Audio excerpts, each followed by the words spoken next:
So Leute, der neue Patch ist da 6.7. So, wir haben einmal ein Sommerfest, also Theaterfest, glaube ich, ist dieses Mal. Und einmal die Hauptquest. Wir spielen, wenn wir uns wiedersehen. Ich glaube, da wird mal als erstes spielen. Und der letzte Mal war gleich noch der Tisch. So, machen wir es mal den.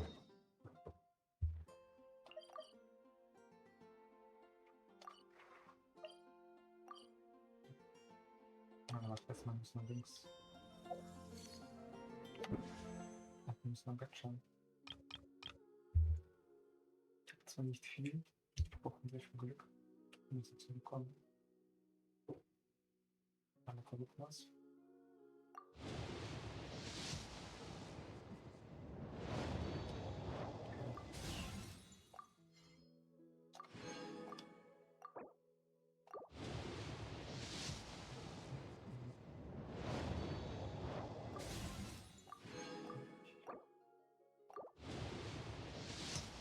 Man sieht, ich habe nicht viele Steine. Deswegen wir können jetzt unendlich das versuchen.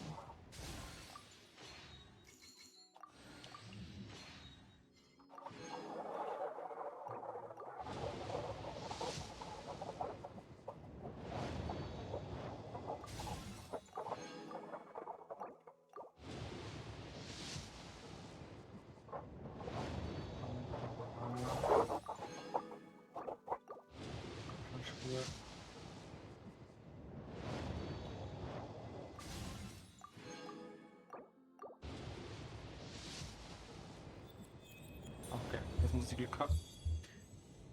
Okay, die Frage ist, haben wir jetzt sind ohne?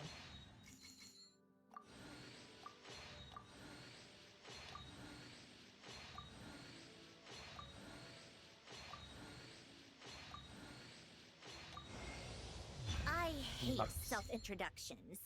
If you're supposed to know me, you'll get to know me naturally. And if you're not, why waste the time and energy? But very well. For the sake of etiquette, I'll humor you just this once.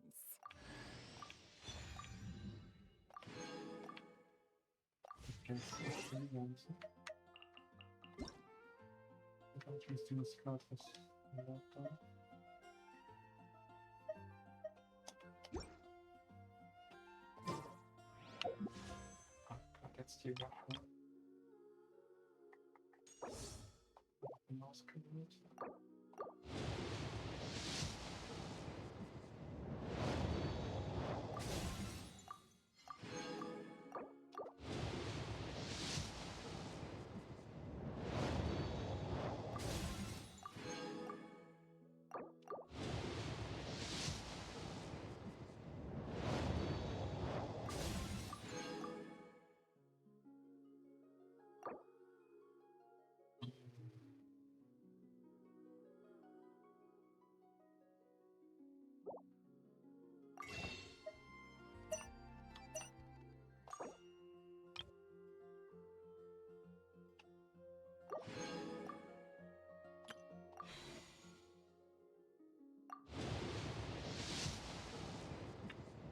Ein Pull haben wir.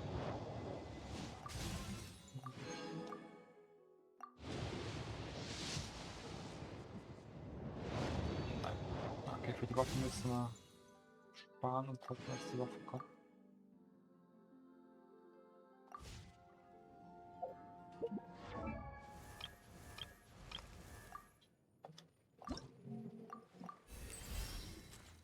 Ich habe mir nicht da gerade alles zu lösen.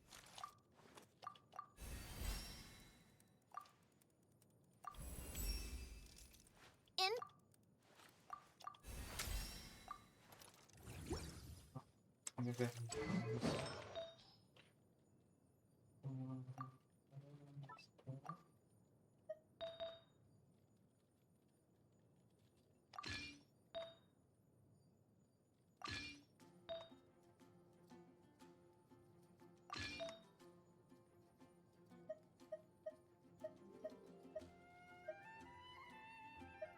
das ist eigentlich für ich glaube Eis, oder?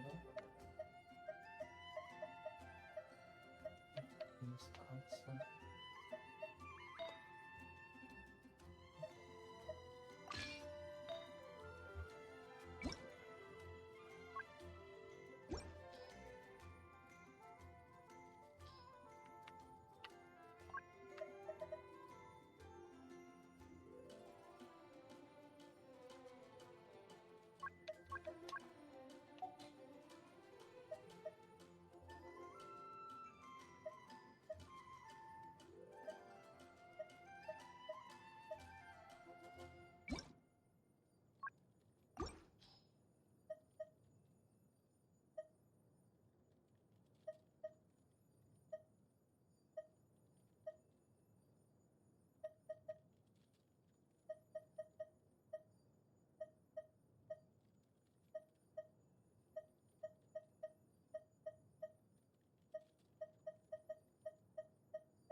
Ah, okay,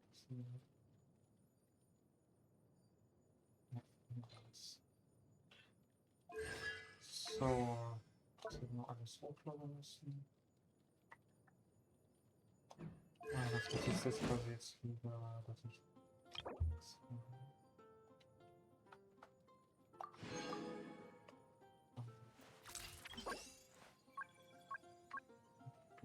oh, scheiße.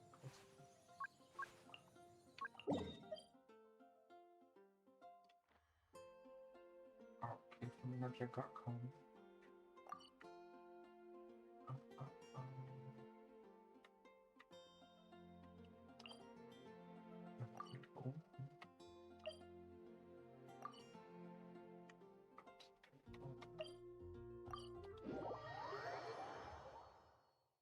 Okay, das wird wahrscheinlich das nervigste sein. Looks like we've been invited to a tea party. Paimon can't wait! Come on, let's go!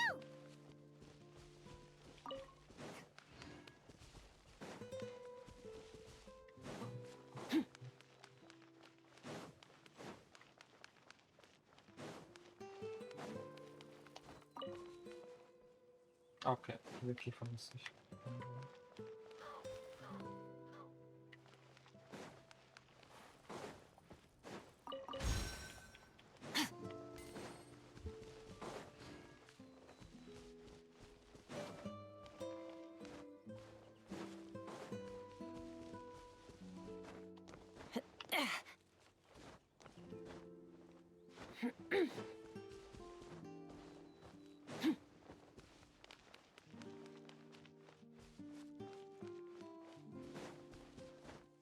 Okay, diese Kiefer ist auf jeden Fall nicht einfach.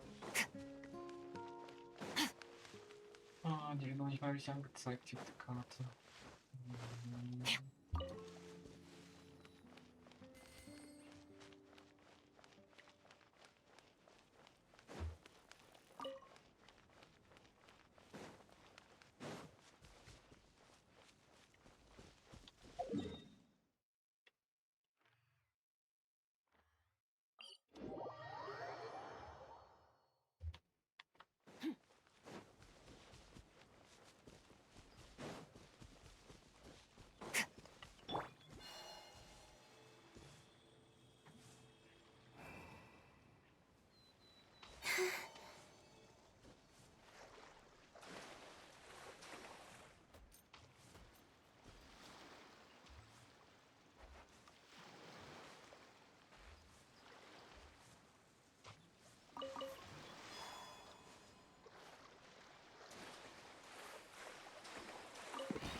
Ist das irgendwo unten?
Okay, die schon wirklich zu finden, wird schon hardcore.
Kiefer.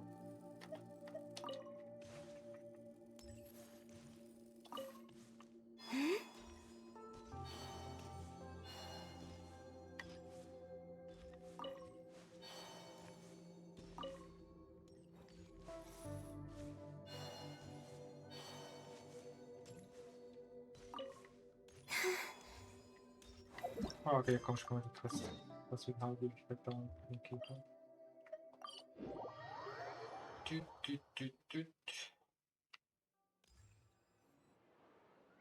Ich weiß nicht, ob das die Theaterquest ist jetzt oder ob das schon die Mondquest ist. See? Told you they'd be here. Xavier! Oh, and Shiori and Farina too! Ah, Hydro Archon above! If it isn't my darling camera operator and clapper loader! A very happy Fontainale festival to you as well! I'm guessing you came back to celebrate with us? Yep. And help out too! Even though the last festival had some unexpected hiccups, making the film was still super fun. Since you're all here together like this, you must be planning on entering the competition, right? Of course! A celebration of the entertainment industry. No one who's anyone would choose to sit this one out. It only happens once a year, after all. Fontaine Fashion Week might be more my speed, but the film festival brings in a lot of orders and boosts brand recognition, so I wasn't going to miss out either. A few new awards have been added this year, too. Best Director, Best Costume Design, oh, and Best Camera Operation. Ooh, sounds like we've got work to do. Come on, tell us! What's Musketeer Pictures film gonna be about? Oh, about that. What's wrong, Xavier? What's with that look? Oh, man. You weren't scammed by some shady investor again, were you? Ja. No. Even I'm not naive enough to fall for something like that again. Besides, thanks to the fine people here, Musketeer Pictures has more than enough funds to shoot without investors. And yet problems persist. Huh? What do you mean? Well, we were planning to replicate our past success and shoot a film based on a popular novel. But as we were holding auditions for the female lead earlier today, a striking young mademoiselle wandered in by accident. Her disposition was simply ethereal, the look in her eyes somewhat melancholic. Oh, I wish you could have been there. The awe I felt can scarcely be put to words.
PC-Gaming, die sag's euch, das ist nichts für mich.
Eine Sekunde. Ja.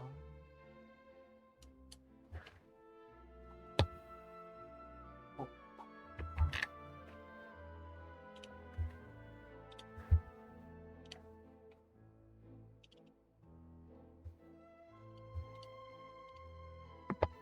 Und da bin ich wieder.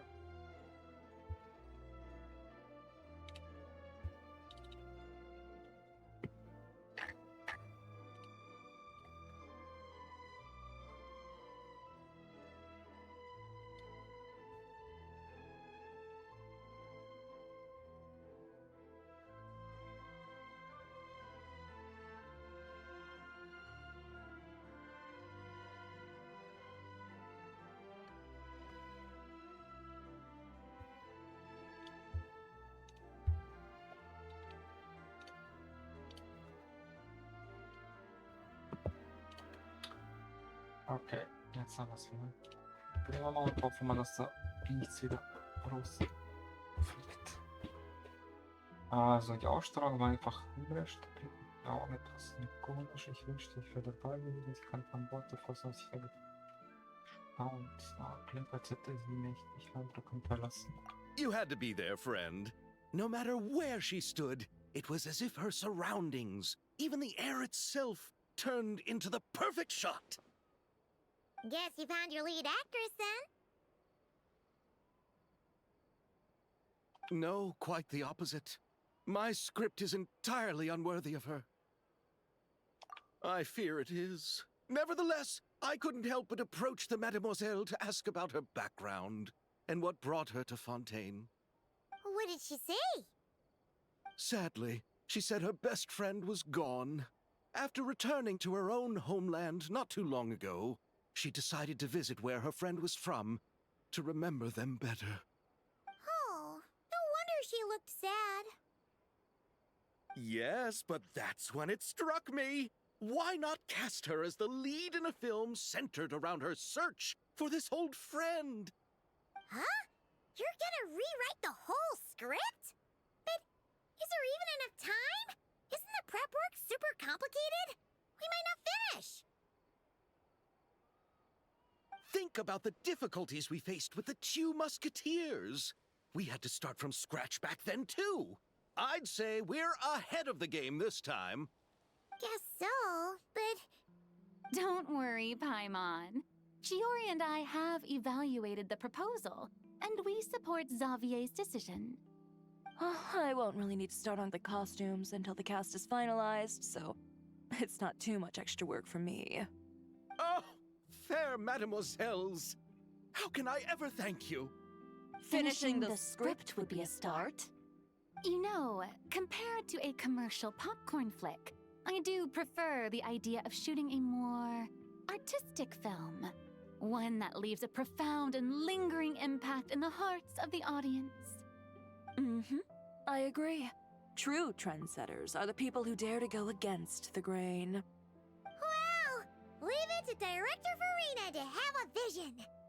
Honestly, though, the artistic passion of everyone at Musketeer Pictures is inspiring. Anyway, now that we've heard so much about this lead actress, Paimon's gotta know who it is! Ah! Columbina! What are you doing here? Hello. I was just walking past when I heard you talking about me, so I came over. Huh? You know Miss Columbina? Of course! Wait a second. Does this mean Columbina is the actress who inspired the whole rewrite? Yeah. Hmm? Wait, so did you make the trip by yourself, Columbina? Yes. I mentioned how I wanted to visit other nations once things settled down in Notcry, remember? So I went to the curatorium to ask Never for advice. She told me about the film festival in Fontaine and said it might be fun to visit. I spoke to Lauma before I left too, and she thought it was a great idea to get out for a bit. It's just... I received quite different travel advice from the two of them. Oh? How so?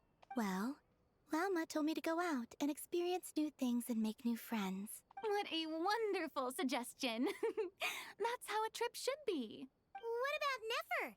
She said, don't trust anyone and don't talk to strangers. Yep, that sounds like her. I can understand that too. It shows this Nefer cares about you a great deal, Miss Columbina. Yes, so I plan on combining their advice. All I need to do is turn strangers into friends, and then I can talk to them. Huh. That kinda makes sense, but also not. Hey, Chiori. Oh, look who's back. Happy Fontainale Festival, you two. Oh, looks like we What's have up, a Kinoma? superstar in our midst. How about an autograph, And big have you shot? luck? Have you luck this time? Ha, very funny.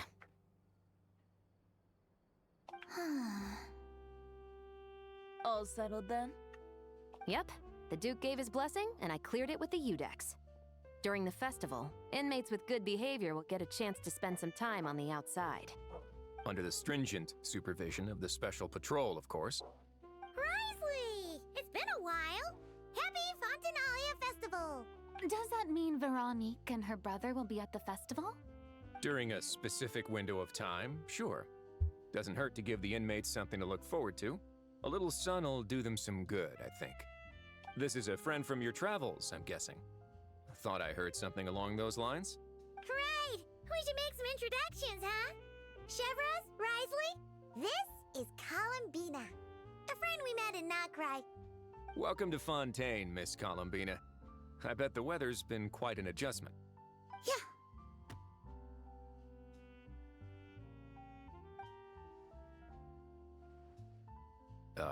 And not the good kind, I take it. No, I quite like it. It's a lot warmer than Notcry. Then That's what nice. was the punch for? That with your weapon? Should I not have done that? The flowers that bloom here are so vibrant, and the people are so kind. I just wanted to become friends as fast as possible. Ah, so that was meant as a gesture of friendship. Is that right, Miss Columbina? Mm-hmm. Isn't that what friends do? Right. Might have been a bit premature in this instance, though. Your friend here is quite the character. Good thing we said something. You weren't seriously gonna go around punching every single person in Fontaine, were you? No, just the ones I wanted to be friends with. That's not... what Paimon's trying to say is, maybe keep the punches to a minimum until after you're friends with someone. If you say so. You're quite the character, Miss Columbina. So, are we friends? Of course. Any friend of the Traveler is a friend of mine. Yeah. Oof.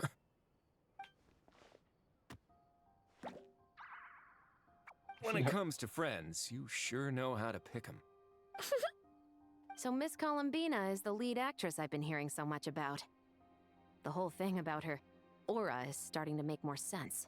You gonna be part of the film this time too, Shivers? That was the plan. But now that Mr. Xavier has changed the direction, I don't think I'm in quite as many scenes. It's all for the best, though. A different crew asked me to help consult on some of their musket work. Oh, sounds like our trusty musketeer is as popular as ever. I'm just going where I'm needed. I'm more than willing to help with whatever this production needs as well. Ah, well, speaking of, would you happen to know if there are scenic locations around the court of Fontaine that other crews haven't booked? The festival's pretty popular this year, so there's not a lot left. You might just Bro, have to let me talk it play over with the first other the story, productions then we and can see if they'll play let you together. squeeze in here and there. I see. Having trouble finding a filming location? Yes, we made a last-minute decision to go down a different route, so the indoor locations we reserved are no longer a good fit. And it looks like all of the best outdoor spots have been taken. You know, I might know a place. Good views, good atmosphere, and no production team has snatched it up. That sounds perfect! Where is it? You want me to reveal it just like that? Come on, let it be a surprise. As much as that sounds riveting, I think we should divide and conquer. You go do that, and Director Farina and I will take Miss Columbina around the city to discuss lighting and styling. Is that all right with you, Miss Columbina? Traveler? Yeah! Everyone here is our friend! So don't worry about a thing and just focus on enjoying your trip. Okay. All right, then the Traveler and I will go check out this potential filming location. It might even give me some inspiration for the new script. I'll leave this to the Duke then. Until later, everyone. Maybe we'll run into each other on set. Okay then. Lead the way, Risley! Paimon's not built for suspense. Let's get this show on the road! Who said anything about roads? Huh?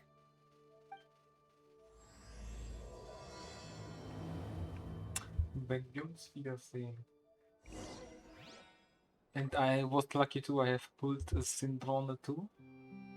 But we need still the weapon fire. And I have no more gems.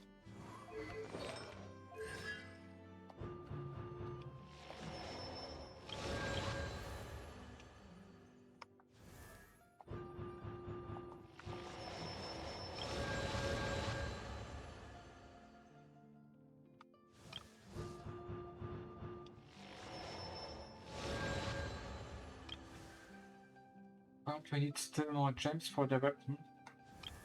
And we need to level Syndrome up.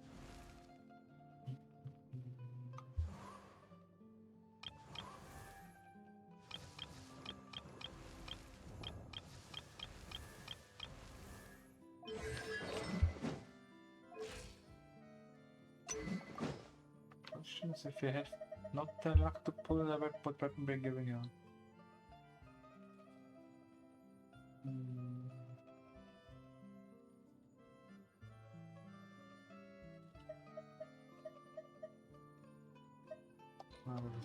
Let's play first the story. Try to collect more gems. Maybe I have luck and I can pull the weapon.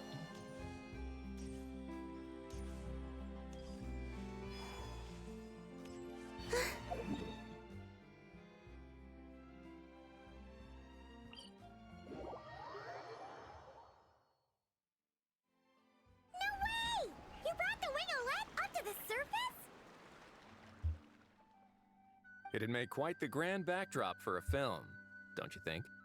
Paimon's more focused on the fact that this thing is supposed to be underwater, inside the fortress of Meropide. True. And keeping up with the maintenance on a vessel this big is a lot of work. It takes a crazy amount of manpower just to keep it up and running. Oh, Paimon kinda thought it just sat there until you needed it. I wish it were that simple. The truth is, the maintenance costs on this thing are substantial, so we decided to rent it out during the festival to earn some extra mora. Besides, the inmates are the ones who keep it in good shape. Seeing the fruits of their labor put to use is a good form of social rehabilitation for them. Huh, you've really thought this through. What you think, Xavier? Is this a good place to shoot? Ah, I've got it! Good messieurs and mesdemoiselles, I've got it! Gonna take that as a yes. The beginning is the hardest part, and the opening of this film has been eluding me, but now I know just how it should start. Glad to hear it. Thanks for bringing us here, Risley. Don't thank me just yet. This isn't quite a done deal. Huh? Not a done deal as in someone already rented it out? You said no other production teams had snatched it up! This person isn't affiliated with a production team. The rental fee was high enough to scare off plenty of other film crews, but she didn't blink. Made quite the generous offer, and didn't even attempt to haggle.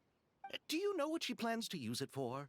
I'd like to at least have a rough idea before going in to negotiate. I didn't ask for the details, but I did see what looked like a fishing permit and a business license on her desk. My guess is she's planning on using it for some kind of restaurant or aquarium. A floating restaurant is sure to attract people. But an aquarium sounds cool, too. The views from the ship make it a great spot for a date. The winglet might not be under my command right now, but it's always nice to see her admired. A film is sure to drum up some good publicity as well. I do hope we can work something out with the current captain. Well, guess we should head over and talk things out then. Best of luck.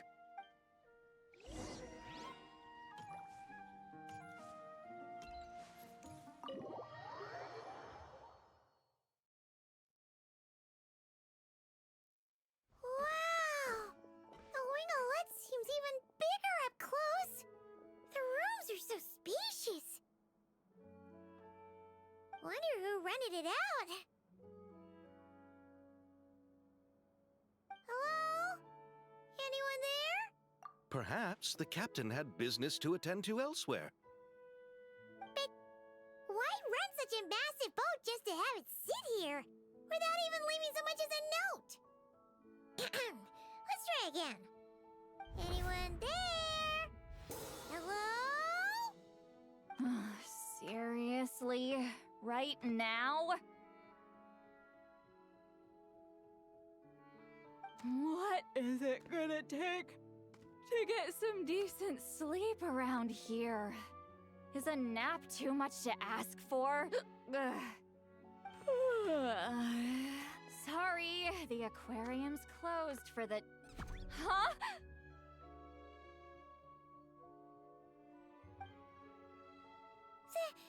Sit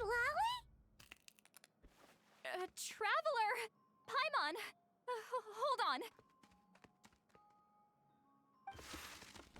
Oh, this is just great! How am I gonna go out dressed like this? Oh, what happened to my regular clothes?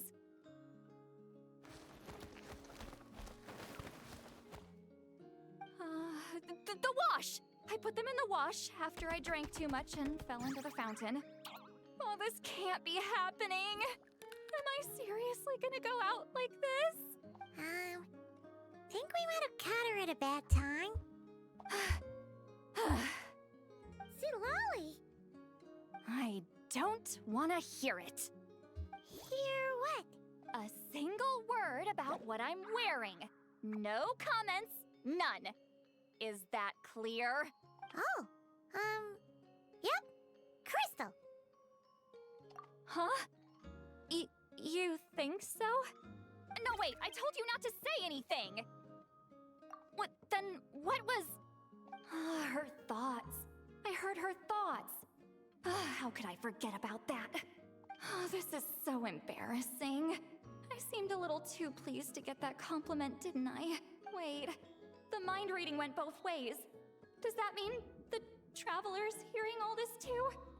You clearly did. Huh? What did we do? Paimon's not following. Nothing. It's nothing. Let's just move on. Did you need something? You're not here alone, I see.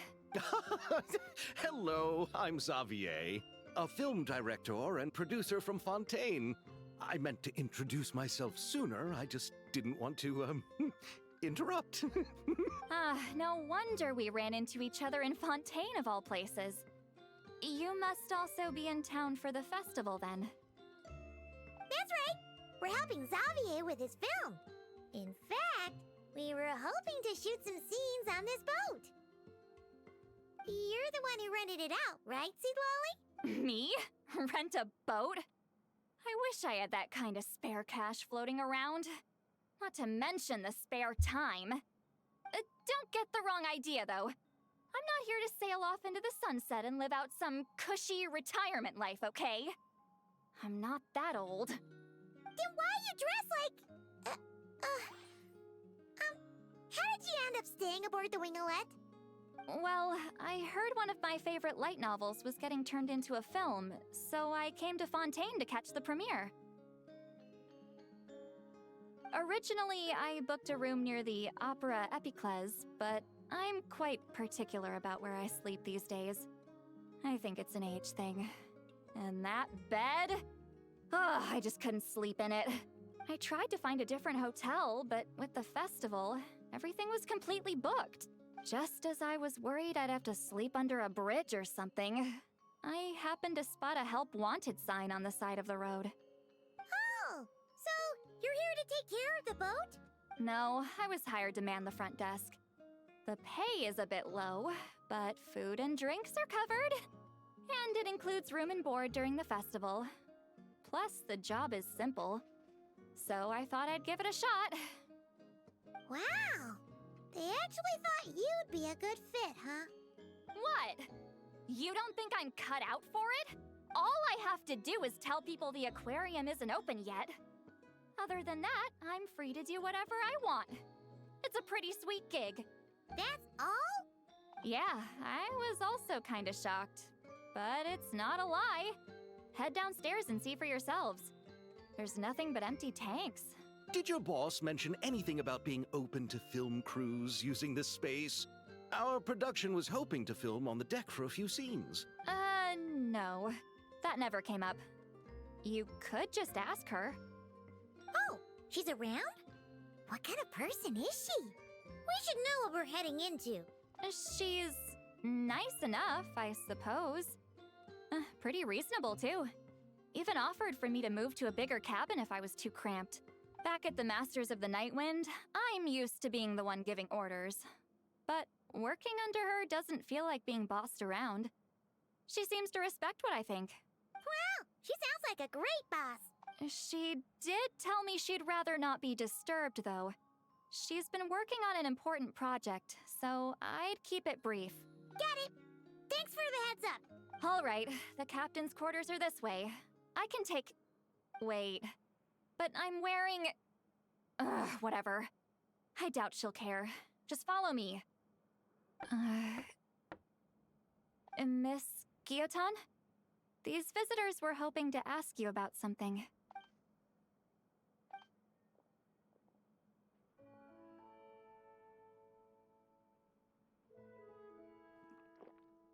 I thought I said to limit the interruptions. Just tell them the aquarium is still...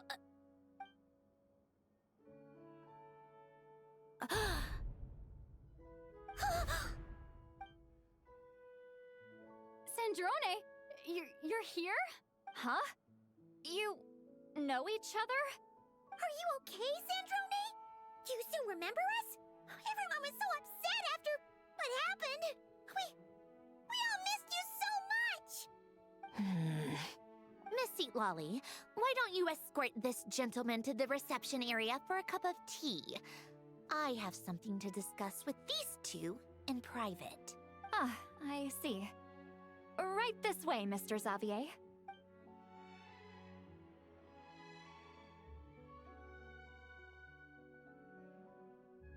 Sandrone? I really can't go anywhere without running into you two, can I? Are you okay? During the battle, your core, it was... Destroyed by that bastard Dottore. That's right. But as you can see, I'm fine now. No major issues. Or at least, there shouldn't be. Oh, what a relief! Why didn't you tell us sooner?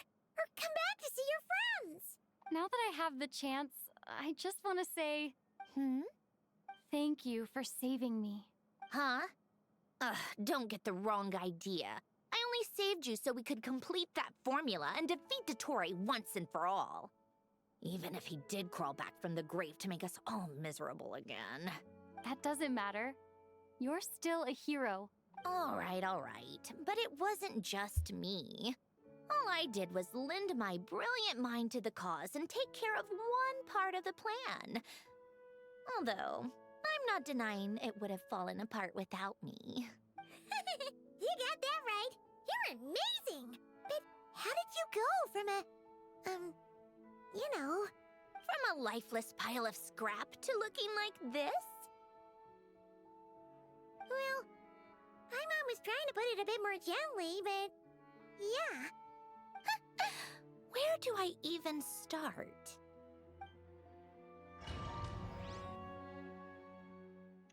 Packen wir das nachspielen?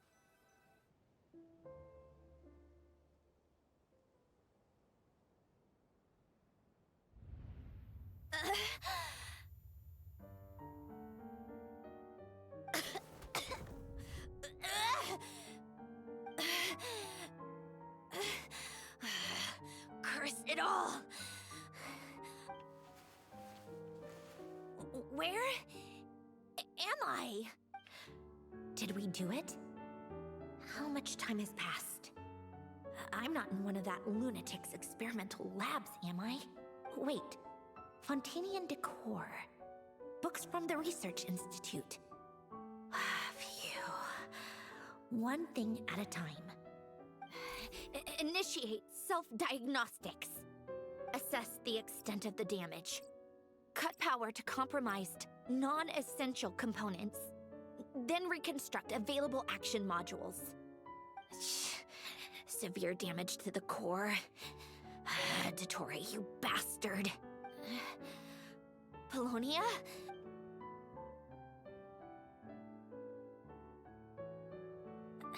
Polonia, wake up!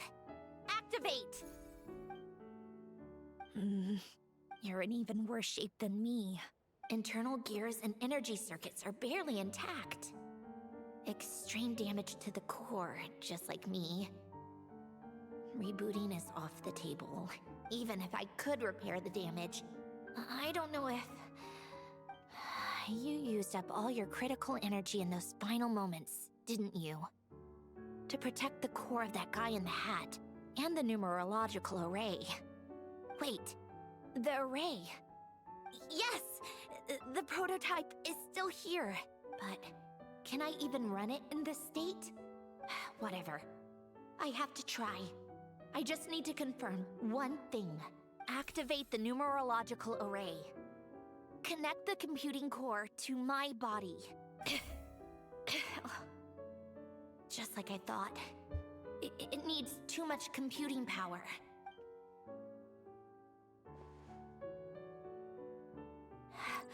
Cut off power supply to all functions except the thinking module. Please. I just need to ask one question. Initiate query regarding the 3 moon sisters. How many living moon goddesses are there in possession of the Trilunar Authority? 1. It worked. You did it, Columbina. You made it back. But how did I survive? The self-diagnostics showed damage severe enough to shut me down for good. What triggered the reboot? A built-in message? Only visible after a core reboot. The final gift. Alen!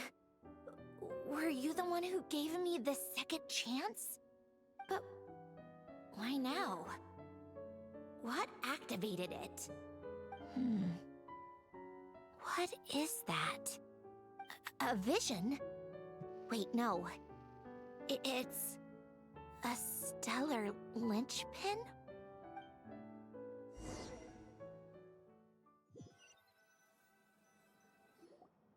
A stellar linchpin? What's that?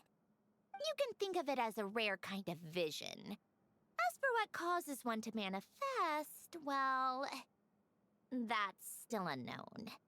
But in Snezhnaya, or in Afatui's research at least, it's believed to have some connection to the third descender. The third descender? We knew his remains were used to create the Gnosis, but this is the first we're hearing about a stellar linchpin. You knew about the remains? Right, of course. Look who I'm talking to. Yes, the heavenly principles used the remains of the third descender to create the 7 Gnosis as a means to consolidate the Archon system. Visions result from that same system, so extrapolating from there, it's clear that the manifestation of a vision is also, to some extent, related to the third descender. Still following? For those that wield them, visions serve as a means to channel elemental power. The same is true of stellar linchpins. The difference is that, when wielding elemental energy, stellar linchpin users often exhibit a unique kind of power that seems to come from beyond to that. It's believed that, when a stellar linchpin manifests, impurities from the remains of the third descender get fixed in place. Hence, the name. That's also believed to be the source of the strange power I just mentioned. We've heard that visions can appear when someone has a really strong wish or desire. Stellar linchpins sound kind of similar, so does that mean... Huh? Oh, don't look at me like that. I've never had any grand wishes or aspirations.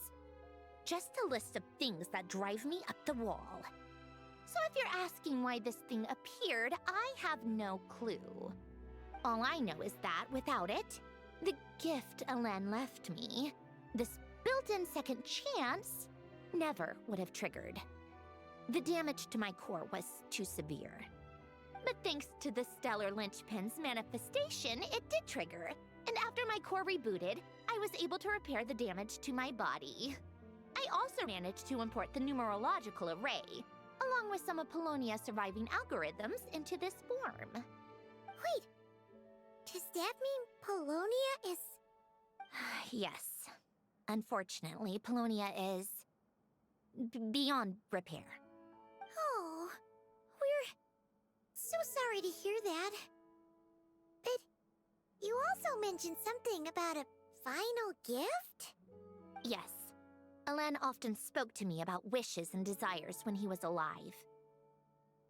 I suppose he thought there might come a day when I wished for something, and was willing to sacrifice my own life to fulfill it. So he left me a chance to start over. No, never. Alain once said I was his proudest masterpiece. That might sound boastful coming from me, but it's also an undeniable fact. After Alain died, I started studying how Paulownia and I worked. Paulownia is essentially a computational machine, so it wasn't difficult to figure out the mechanical principles there. But when it came to my own structure, that's when Alain, the Lord Artificer's true greatness, struck me once again. I attempted to imitate it when I created Catherine, but in the end, she turned out to be nothing more than a superficial replica. What? But his creations go. Catherine is super impressive. We were shocked when we first found out she was a puppet. No, she's nothing compared to what Alain was able to create. Some of the mechanical principles of my own core are still a complete mystery to me. Keeping that gift hidden wasn't even a challenge for him. Just a shame I had to waste it on fighting Dottore. I just couldn't stand the thought of him coming out on top. Huh, if you put it that way, the world owes me a whole lot then, doesn't it? Wait, but all this still doesn't explain what you're doing here. Risley said you rented the ship and even had some kind of fishing permit? That's because I'm trying to go back to the place Alain and I lived when he was alive. My former home, I suppose you could say. The second chance wasn't the only part of the gift. According to the message, Alain left me a few other things that are stored in the house we shared together. I'm hoping that whatever he left me can help fix certain anomalies in my rebooted core. And help me understand why I received a stellar linchpin in the first place. Okay, so go back then. What does that have to do with fishing? And to think I'm talking to the saviors of Fontaine. Did you forget that the water levels have been rising for centuries? I can't just go back to the place I used to live because now it's underwater. Oh, right. With the rising water levels and changes in terrain, it's not just a matter of finding where it is, but also clearing away any sediment or debris. But Fontaine law prohibits unauthorized individuals and organizations from excavating underwater ruins. A Melazine caught me the minute I even made an attempt. Why not apply for authorization then? And face the endless slog of Fontainian bureaucracy. No thanks. Besides, I'm a Fatui harbinger. The diplomatic implications alone would be enough to give the gestionnaires at the Palais Mermonia a headache. A fishing permit, on the other hand, isn't difficult to obtain at all. Minimal paperwork required, and under the name Guillotin, the application was a cinch. So you're exploiting a legal loophole? Am I? That underwater home belongs to me. If I happen to chance upon it while doing some fishing, what's the issue with that? Of course, I do have to catch some fish to put in the aquarium, just in case the gestionnaires come to check up on things. That's also the reason I hired someone to man the front desk. Huh? But isn't that kind of a waste? He went to all the trouble of getting a business license and rented out this giant ship. Just for show? If you want to run an aquarium that bad, be my guest. Use the facilities however you want. I'm certainly not going to stop you. All I want is to go back home and see what other gifts Alain wanted me to inherit. Hold on. Enough about me. What are you two even doing here?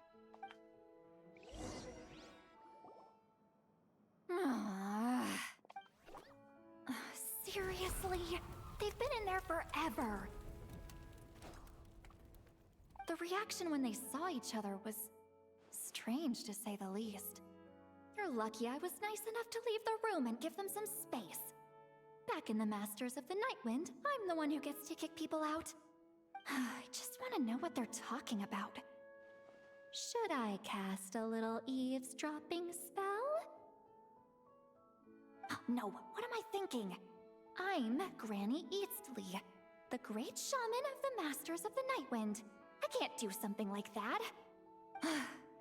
This is just ridiculous. Making me wait out here for so long?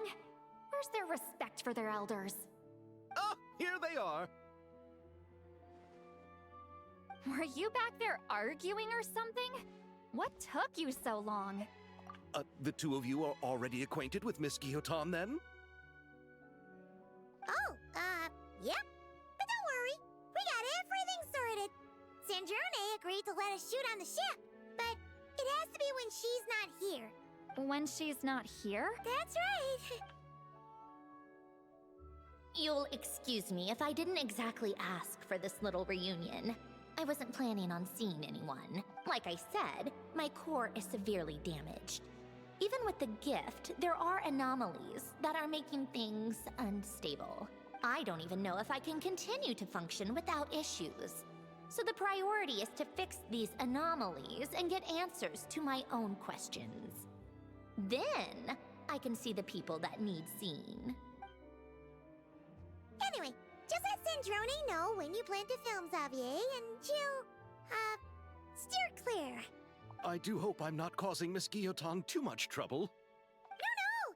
She just wants to keep a low profile for her own, complicated reasons. She doesn't want anyone else to know she's here. Understood. I'll be sure to keep that in mind. Oh, and see Lale? Huh?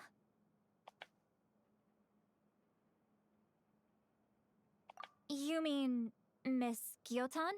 What does she want? Oh, please don't let it be about the pajamas. What? The 7th of the VIII Harbingers? Why are you telling me all this? I asked the Traveler about you, and I've decided it's best to be open in this instance. I can understand if you would rather not work for a Harbinger. Regardless, the room on the ship is yours to keep. You're an acquaintance of the Traveler, and I plan to honor that. Wait, she's actually nice? It's not a problem. The captain also worked for the VIII, and he helped Natlan a great deal. We know that there are good people among your ranks.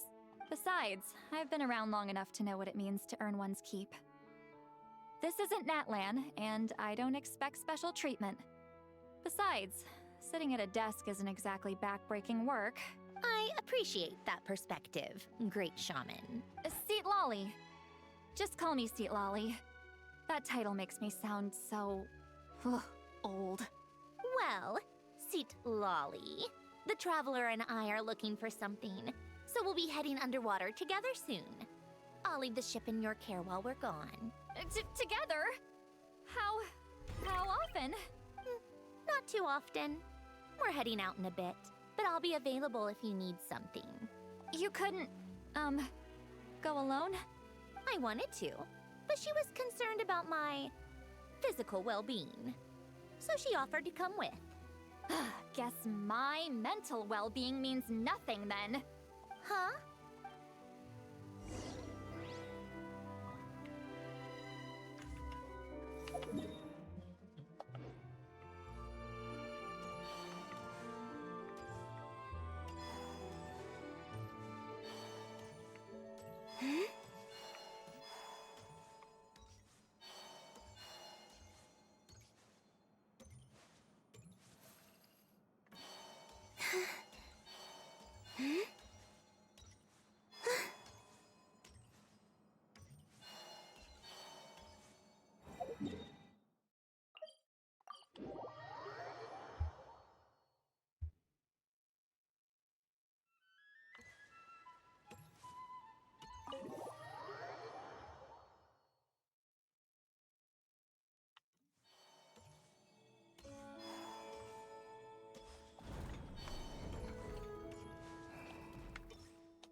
All right. Our first stop is the Beryl region. After Alain left the Fontaine Research Institute, he lived in seclusion somewhere around there.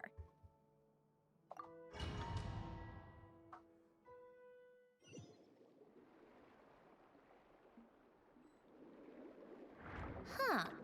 This place has changed a lot. Guess I really have been gone for a long time. Let's look around and see what we can learn. Oh, and don't forget to catch a few to take back. We need to keep up appearances, remember? Hat man nicht Dings?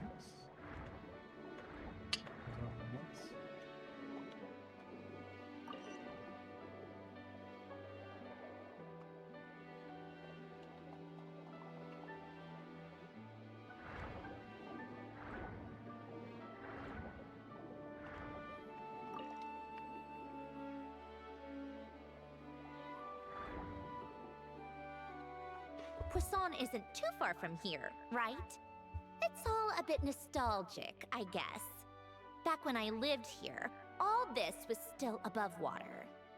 All right, I have a general understanding of the terrain changes and sediment accumulation. We can stop here for now.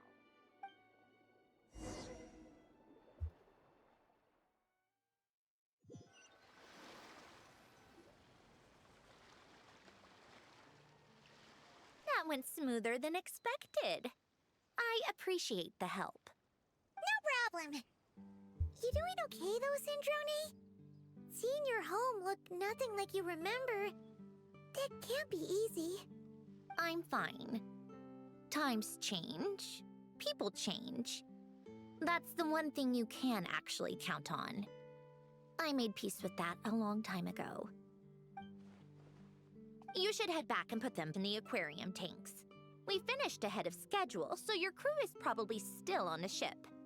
I'll follow in a bit. Right. Xavier said he was gonna test out a couple of shots. I'm sure. I want to take another look around on my own. Okay then. Want us to let you know when the filming is done? No need. Columbina relies on Kuvaki to perceive her surroundings. In Nodcry, her senses are heightened because Kuvaki is everywhere. But here, as long as she doesn't activate her abilities, her range of perception should be equivalent to an average person's line of sight. I figured that out back in Snezhnaya. That's oddly specific. I have hiding from her down to a science. So, what? Things might be a bit different now that she's merged with the Moon Sisters. But I doubt there's been a drastic change. The point is, you two can head back. Don't worry about me. Okay, if you say so. Come find us on the ship if you need anything.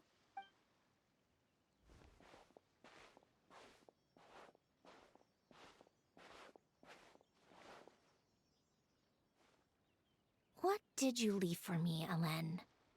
Did you know I would come back? Or did you make it so I would have to?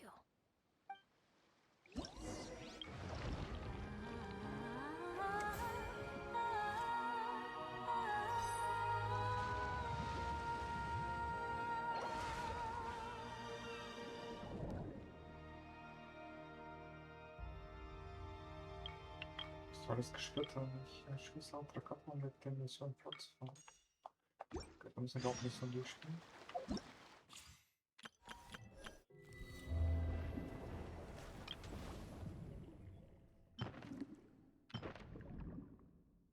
Jetzt noch 3 Quests.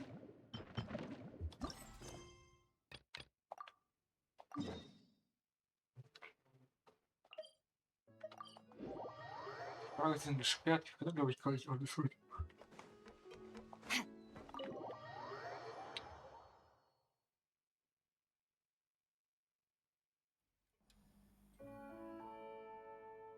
Xavier, we're back! Shh! Quiet on set! They're filming over there. Oops, sorry.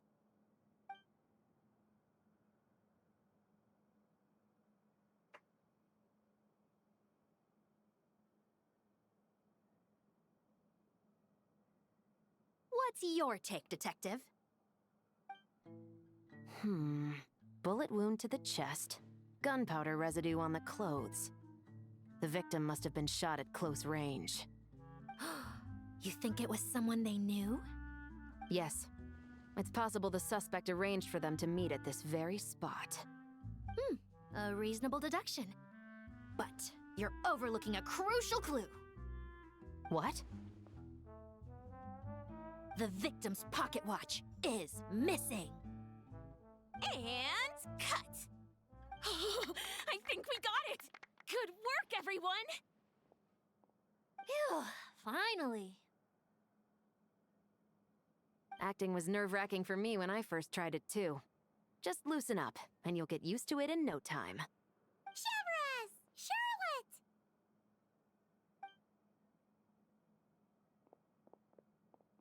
Oh, hello there, you two.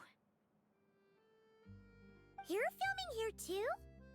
Oh, so Charlotte's crew must have been the one that asked you to help out, huh, Severus? Yep, they heard about a potential filming location and wanted to come check it out. But when we got here, your crew had already beaten us to it. Luckily, Xavier and our director, Lapine Pauline, go way back. In the end, we agreed to just share each other's filming locations. Considering all the last-minute changes, that's just what Musketeer Pictures needed. For sure! Based off the scene just now, you must be the star of the film, Charlotte! You bet! This detective costume really suits me, don't you think? Oh, for sure. You're already right at home lurking in the shadows taking pictures of this and that.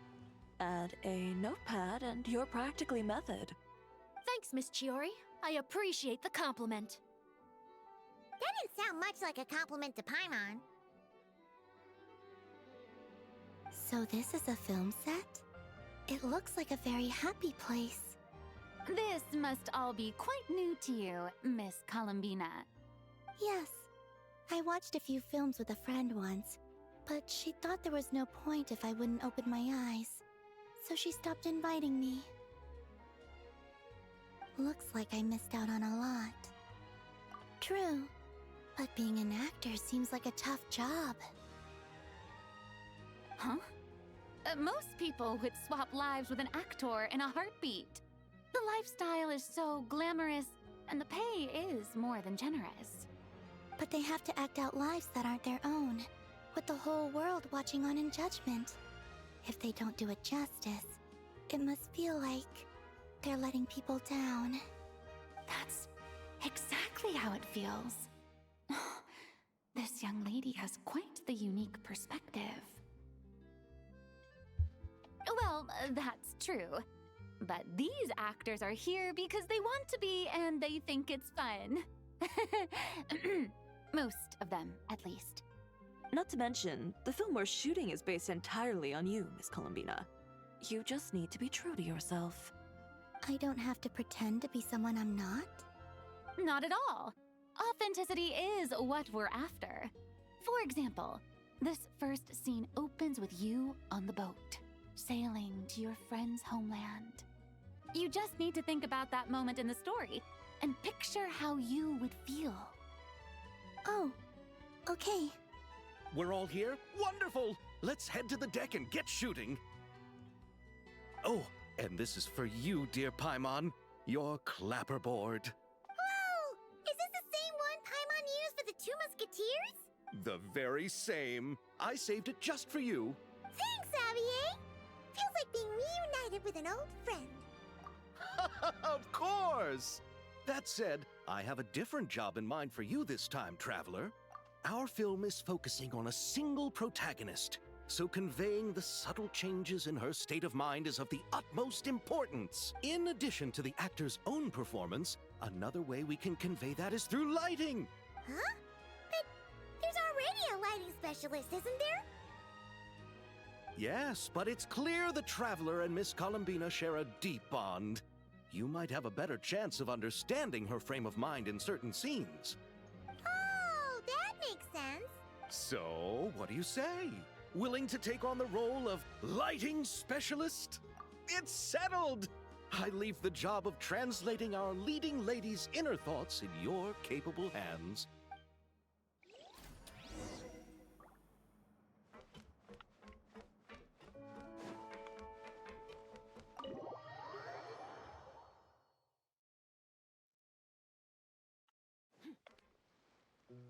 All right, without any further ado, it's time for production on our film, a homecoming to officially begin! Turning it over to you once again, Director Farina. All right. Positions, everyone! Camera operator, clapper loader, get set up. Let me know when lighting is good to go.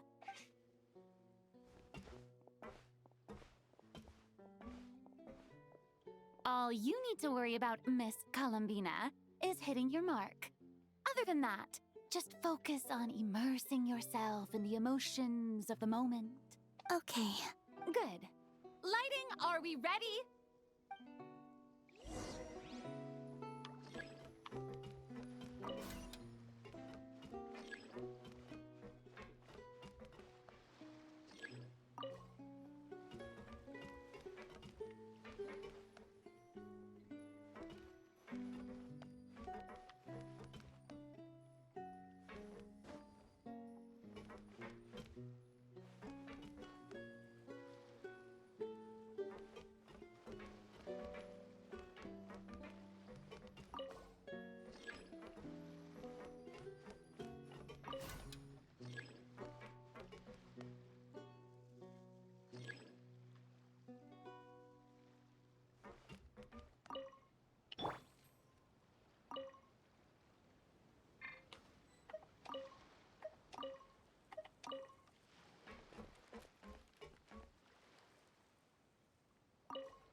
Ready. All right, quiet on set. 3, 2, 1, action! This is her homeland. Columbina. Cut! The emotions I'm looking for were definitely there. Let's just try to keep it a bit more natural. Oh, but definitely keep that gesture at the end. I loved how real it felt.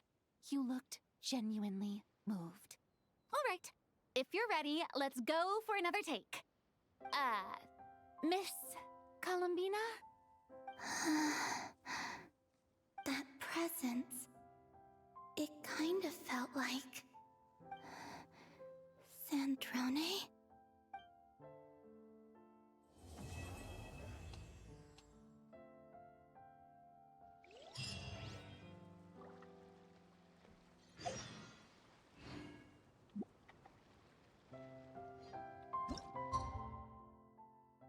Okay, wir können das auch am Stück durchspielen. Ich habe schon gedacht, wir können es nicht durchspielen.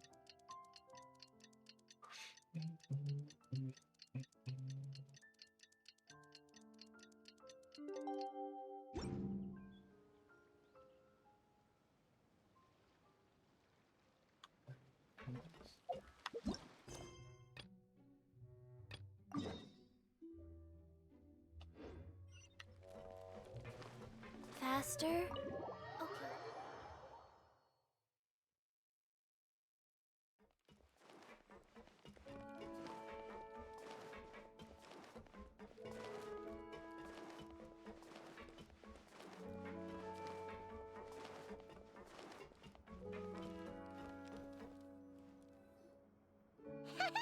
Paimon's having a bunch of fun filling up this. Since Sandrone doesn't mind, we should definitely catch some more fishies and make. Hey, you two.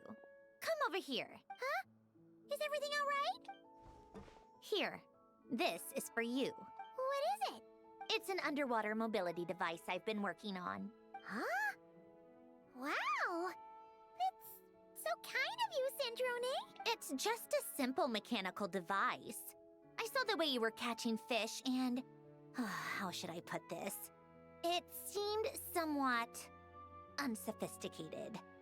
Was it really that bad? It was inefficient, unskilled, and completely and utterly inelegant. No need to apologize. Everyone has their own ways of doing things. But seeing as you plan to keep adding to the aquarium, it might be best if you use this device. The waters of Fontaine are home to more than just harmless ornamental fish. There are plenty of predators who could do you some real harm. This device will not only help you fish, it'll also help you flee. All right. Oh, and if you're going for a swim, go now. And don't forget to tell me what you think of the device.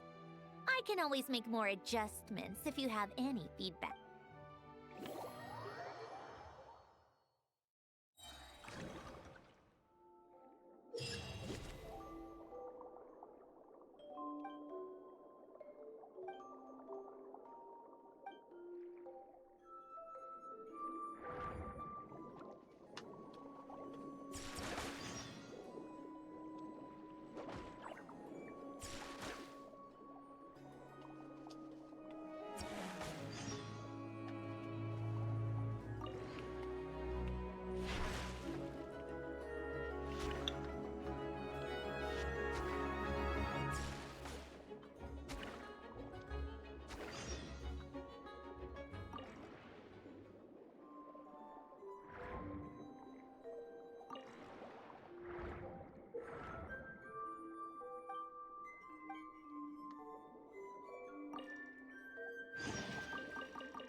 Abgekündigt.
Let's go somewhere cooler. Oder warte, machen wir es dann nicht so.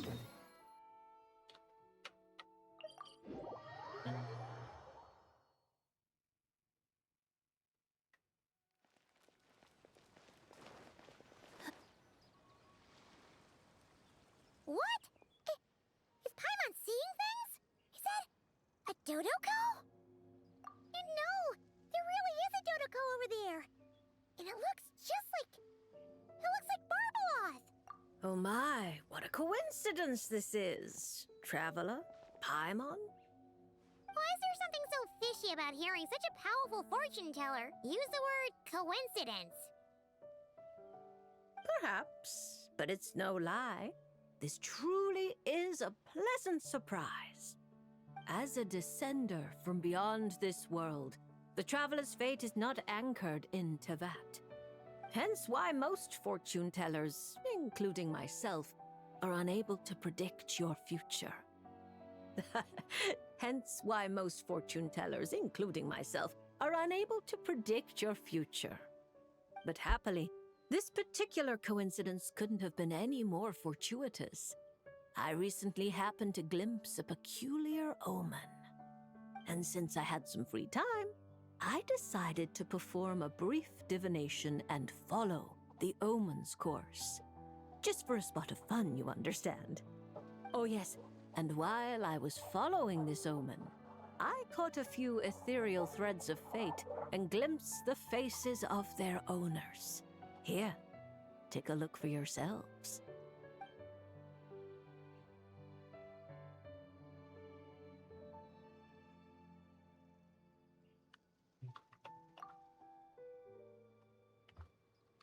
See? Didn't I tell you? Someone with so many friends was bound to recognize them all. Hi, you two. It's been a while, hasn't it? I thought I'd lend a hand with Barbie's divination. Indeed, if Alice hadn't insisted, I'd have treated these names as minor variables and discarded them from the divination. But then you would have missed out on this fun little excursion, wouldn't you? Besides, as mages, we couldn't possibly disappoint the little cuties involved in the prophecy now, could we? It's the dream of every child to receive wonderful gifts, go on grand undertakings, and watch mysterious prophecies unfold. Which is all to say, we simply had to see this one through. And there's no point arguing with Alice. Anyway, if I can gather these minor variables together, I should be able to adjust my divination. So here I am, seeking them out, and if possible, offering them a little fortune-telling. I don't have time to go around divining things like that, but I'm sure it won't be long. Is that why you've set up this stall? So you can sit and wait for them to arrive? Don't worry, I'm not just sitting around twiddling my thumbs. This Dodoko is simply a stand-in. I'm still working on my research. That's right. And I installed sensors on Barbie's Dodoko. As soon as the right person shows up, she'll receive an instant notification. And Dodoko will give a happy little wiggle to make sure our visitors are drawn on in. What are you doing back here? Take your arm off that. You'll knock my scryglass onto the floor.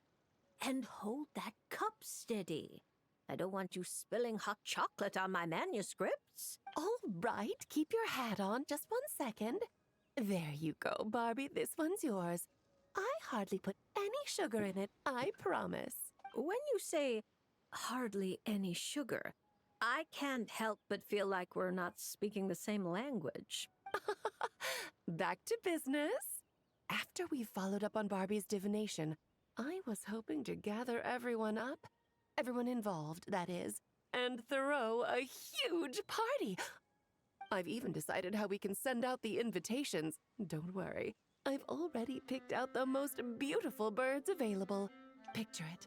In the dead of night, a huge, pure white bird flies through your window with a mysterious letter in its beak. Then you open it, and a whole new world appears before your eyes. Unfortunately, as I told Alice, doing that would only serve to disrupt the path of fate. Besides, dealing with such small prophecies is a real pain, so it's off the cards. Oh, fate is such a spoilsport. Nevertheless, we can still have a party. When the time is right, I'll invite everyone myself. And as I do hate waiting for parties, Traveler, Paimon, can I leave the job of bringing your friends here to this stall to you? Then we'd be the ones disrupting the path of fate, right? Seeing as the people in the prophecy already have ties to the Traveler, in theory, their fates are already intertwined. If the Traveler steps in to invite them and hurry things along, it shouldn't have too large an effect on the divination. Reliable as always.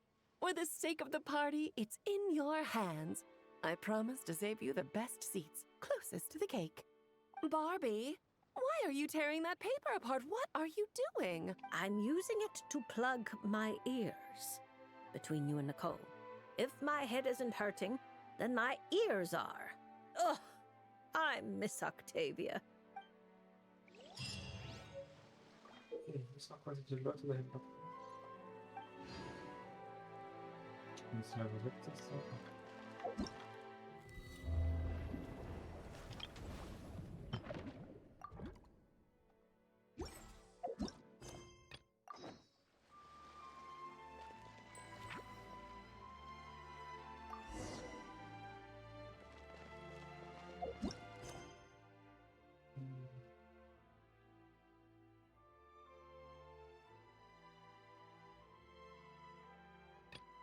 Wir würden das mal abschließen.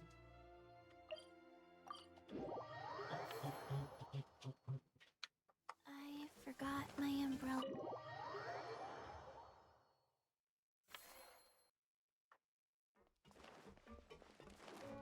Faster? Okay, faster. Ah, you're here. We should get going then. Xavier and the others should be filming soon. How's it going? Have you managed to figure out the location of your home yet? I've narrowed down a few potential locations. We just need to take a sample from each one. Once the equipment analyzes them, we should know the exact location and where to find the entrance. Great! We should get started then.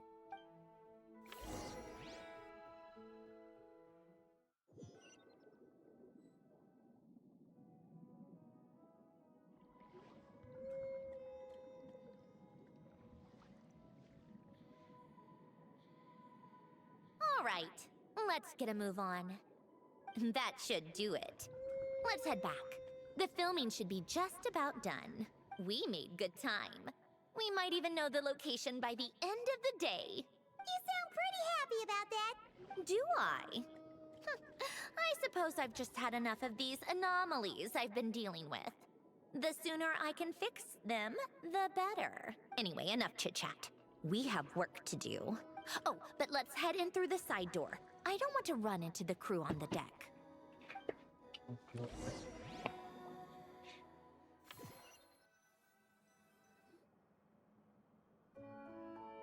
All right, now we just need to wait for the results. Since we have some time to kill, I suppose I might as well see how this aquarium of yours is coming along. You seemed quite enthusiastic about it, after all. It's really coming together.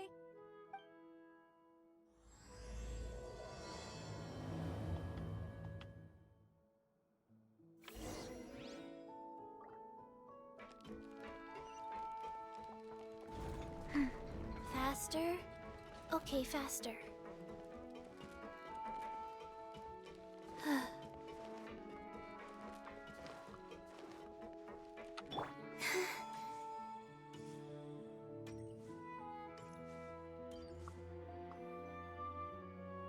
Oh, kind of impressive, actually. These must be the ones we caught the first time we went underwater. Like it?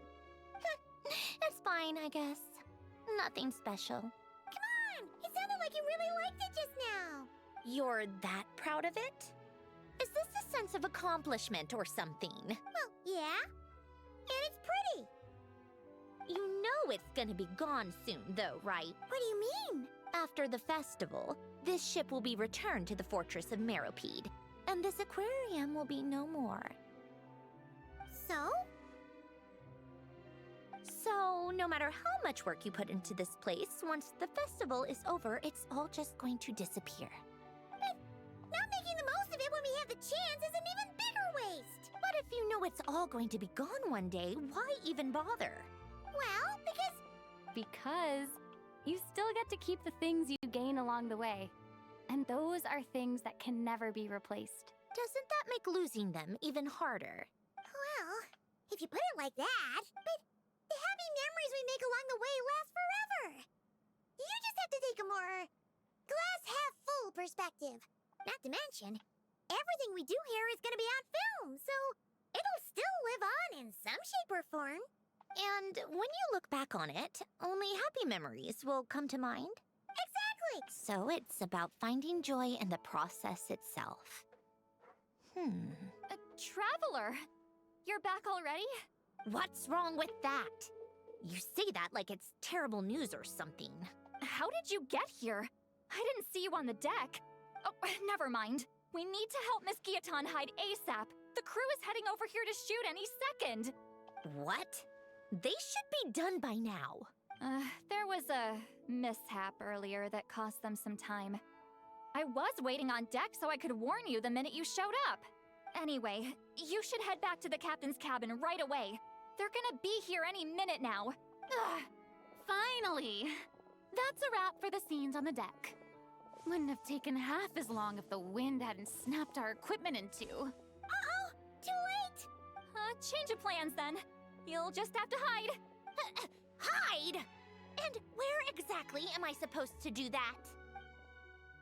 Oh, there's a box over there! You can get in that! Huh? You expect me to... Do I need my makeup done for the next scene too? For the love of... Let me see. Maybe just a quick touch-up. Huh?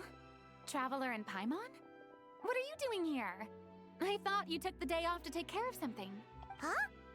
Oh, well, it didn't take as long as we were expecting, so we came back early. What about you guys? You're still not done shooting for the day? No, we ran into an issue that, set us back. It meant Miss Charlotte's crew wasn't able to wrap either. We both still have scenes to shoot in this aquarium. Oh, that's not ideal. For several reasons. Let us help then. The sooner we wrap, the sooner everyone can get some rest. All right. Thanks, you two. Miss Charlotte's crew can go first then. If I'm not mistaken, you still have a night shoot later. Thanks, Director Farina! Of course. Fellow artists should help each other out where we can. Agreed. Well then, camera, lights, get set up. Actors, give your lines a quick once-over. Let's try to get this in one take. All right, places, everyone! And 3, 2, 1, action! So, the story ends like this. But when Duke St. Germanus departed, he clearly said that everything was beyond redemption. Huh? That sounds familiar. Wait, it's from that novel I came across while researching the numerological array. He's only a genius when it comes to mechanics, and everything else, he's just an ordinary person. Huh? What was that noise? Whatever, I'll just fix it in post. Mr. Koba, please don't speak as if I were the accomplice. Not so hard. This box isn't sturdy enough for that. This is why I keep saying, don't put too much trust in Clockwork Mecha. Unlike humans, machines don't have a heart. A heart? That's right. It's what's on the inside. It's also referred to as someone's soul, or likened to free will. You can think of it as a person's core, what makes them unique. In general, though, people don't believe machines are capable of having a soul. You said my emotion module was faultless. It is, but that's not quite the same thing. Do you think I have one then? A heart? I don't think so. I know so. The question is, do you recognize it within yourself? That's where you're wrong. I can't believe this. Forcing me to hide in a box and listen to this drivel. Me. In the end, clocks tick through tranquil years. Fish swim in crystalline springs. No matter how grand a dream is, it will fade away like this. Forlorn, wordless, silent. And cut. That was a long one. What did you think?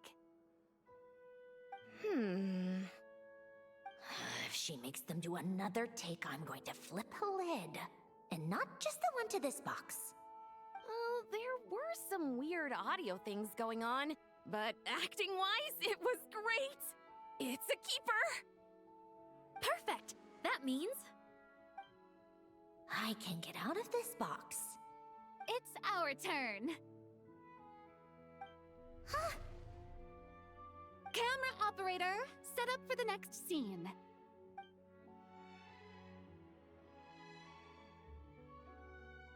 In this one, our protagonist peruses an aquarium in a foreign land and gets swept up in memories of her friend. So, in terms of lighting, that's the vibe we're going for. Got that? Shoot. Paimon thought there'd be a break and Centroni could slip away. What are we gonna do now? break a leg. Yep, we're headed off to shoot our next scene. All right, quiet on set. We're about to start rolling. Ready, Miss Columbina? Miss Columbina? I think she would like this. Quick, we should roll on this. It doesn't forage with the others, or prey upon its smaller kin. Instead, it remains where it is, cradled in the coral's quiet beauty, as though the raging cyclones above are of no consequence. And yet, she still stood before the cyclone in the end. So I think that story has it wrong. She is no different than us. She has a heart. Columbina. Hmm?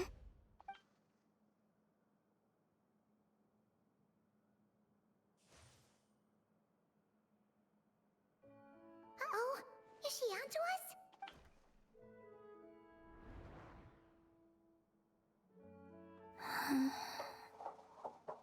What is she doing? Cut! You okay, Columbina? Hmm?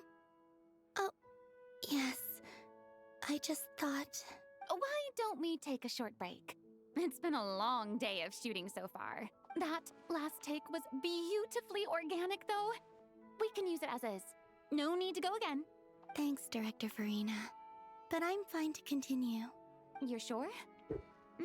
In that case, let's shoot some quick B-roll. Then we can move to our next outdoor scene.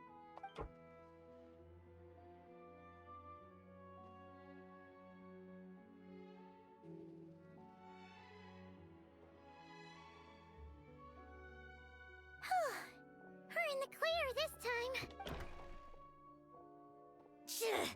Ugh! Absolutely suffocating. You okay, Centrone? Right as rain. Come on, let's go check the test results. It's time for me to go home.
Alright, it should be around here.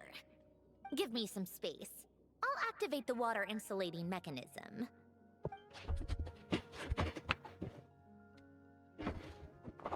The what? Alain, much like Renee, had long predicted that the water levels in Fontaine would rise.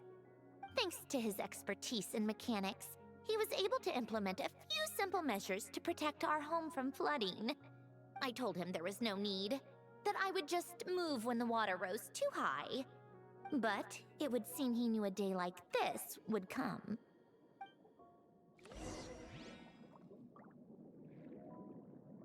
All right, the silt has been cleared away.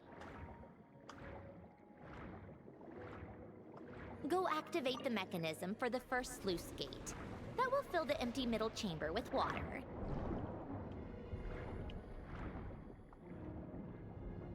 All right, now turn on the drainage mechanism in front of the second sluice gate, and this chamber will become empty once again.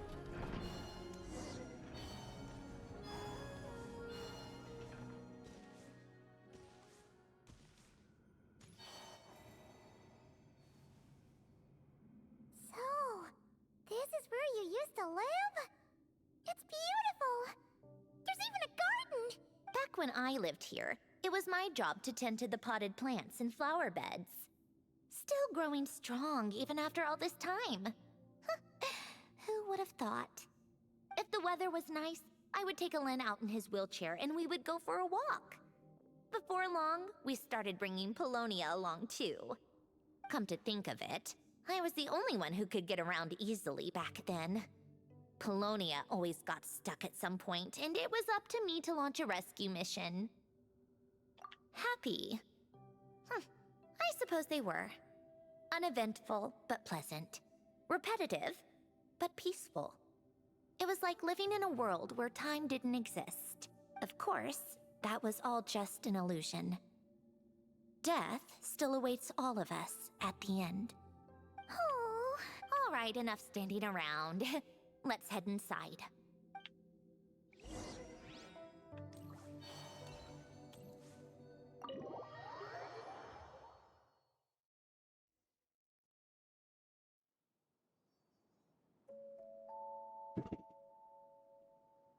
Yep, this place is exactly how I left it. Nothing has changed. What is it? Huh? How did you get... Oh, Arlecchino gave it to you, didn't she? And you... read the whole thing. Just so you know, a lot of that was written a long time ago. At that very desk, to be exact. Anyway, since you've already read it, you should just hold on to it. I can always start a new one. Well, feel free to look around. I'm going to start looking for the gift Alain mentioned. Oh, but be careful with the stuff around here. I'm not saying you can't touch anything. Just try not to choke on the dust. Old notes.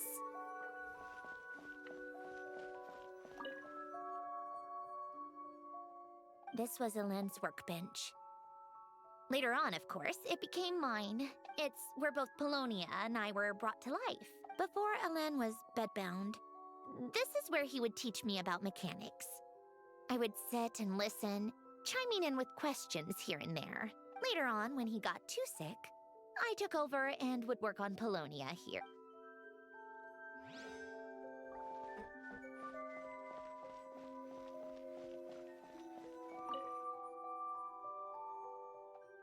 Oh, I played with these when I was little. During the first few months after I was created, I mean. At first, Alain and I would play together, but it didn't take long for me to become unbeatable. So, Polonia and I played together instead. Yeah, these don't look like Paimon's kind of games. Logic and math puzzles? Those happen to be my specialty. It's been so long. Let's go with this one. The gears on the left are stacked from largest to smallest. The goal is to move them to the other side in the fewest number of moves. Just remember, you can't stack a bigger gear on top of a smaller one.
like it took you a few extra moves. My first attempt was the same. You'll get better with practice. Well, what did you think of the game? You showed quite a bit of promise, too. We should do this again sometime. There are other puzzles we could try.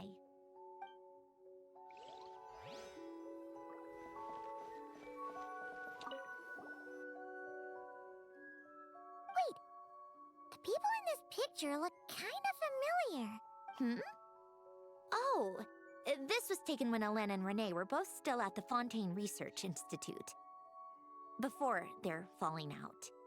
In his later years, Hélène would often sit by the fireplace and stare at this picture, wearing an expression somewhere between guilt and longing. He said he sometimes regretted not helping his friend when he needed it most, even if just to stop him.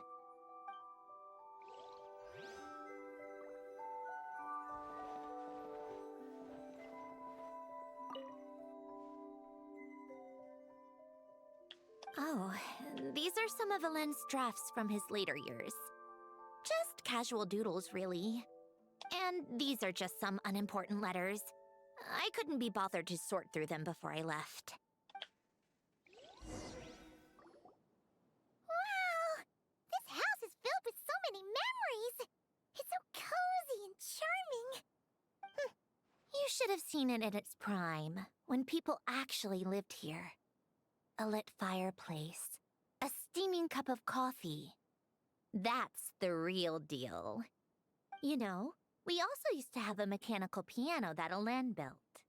Oh, how chic! Hélène never played it much. He probably wasn't able to at that point. But I managed to teach myself. Music theory is essentially math after all. Once you learn the patterns, it's not really that difficult. I loved perusing Hélène's collection of classical music. The chords and harmonies felt like individual mathematical puzzles. It was fascinating, so I did some composing as well. But as Hélène continued to deteriorate, even the sound of music began to grate on his nerves.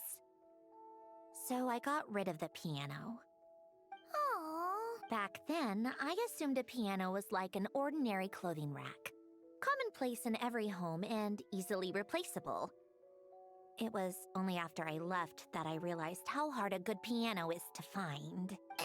Enough about that. Hélène's gift should be just in here.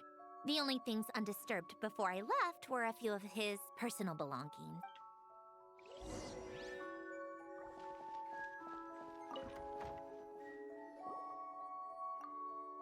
Wait. There's a hidden compartment at the back of this box. Looks like it's locked with some kind of gear mechanism. Knowing you, Hélène, I'm guessing it goes like this, then like this. Got it. Am I a genius or what? Let's see here. A box? Well, you gonna open it?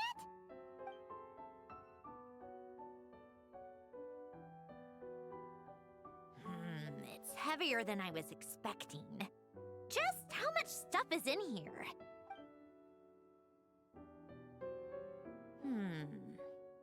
A letter? And a bunch of junk underneath it. None of it seems that important. Wait a second. This should be it. A cube? It's a multi-dimensional algorithmic core. Hélène would use it to store information. Only Polonia and I have access. All right, I'll start looking into the core and the letter. Feel free to go through the rest of the stuff and see if there's anything useful.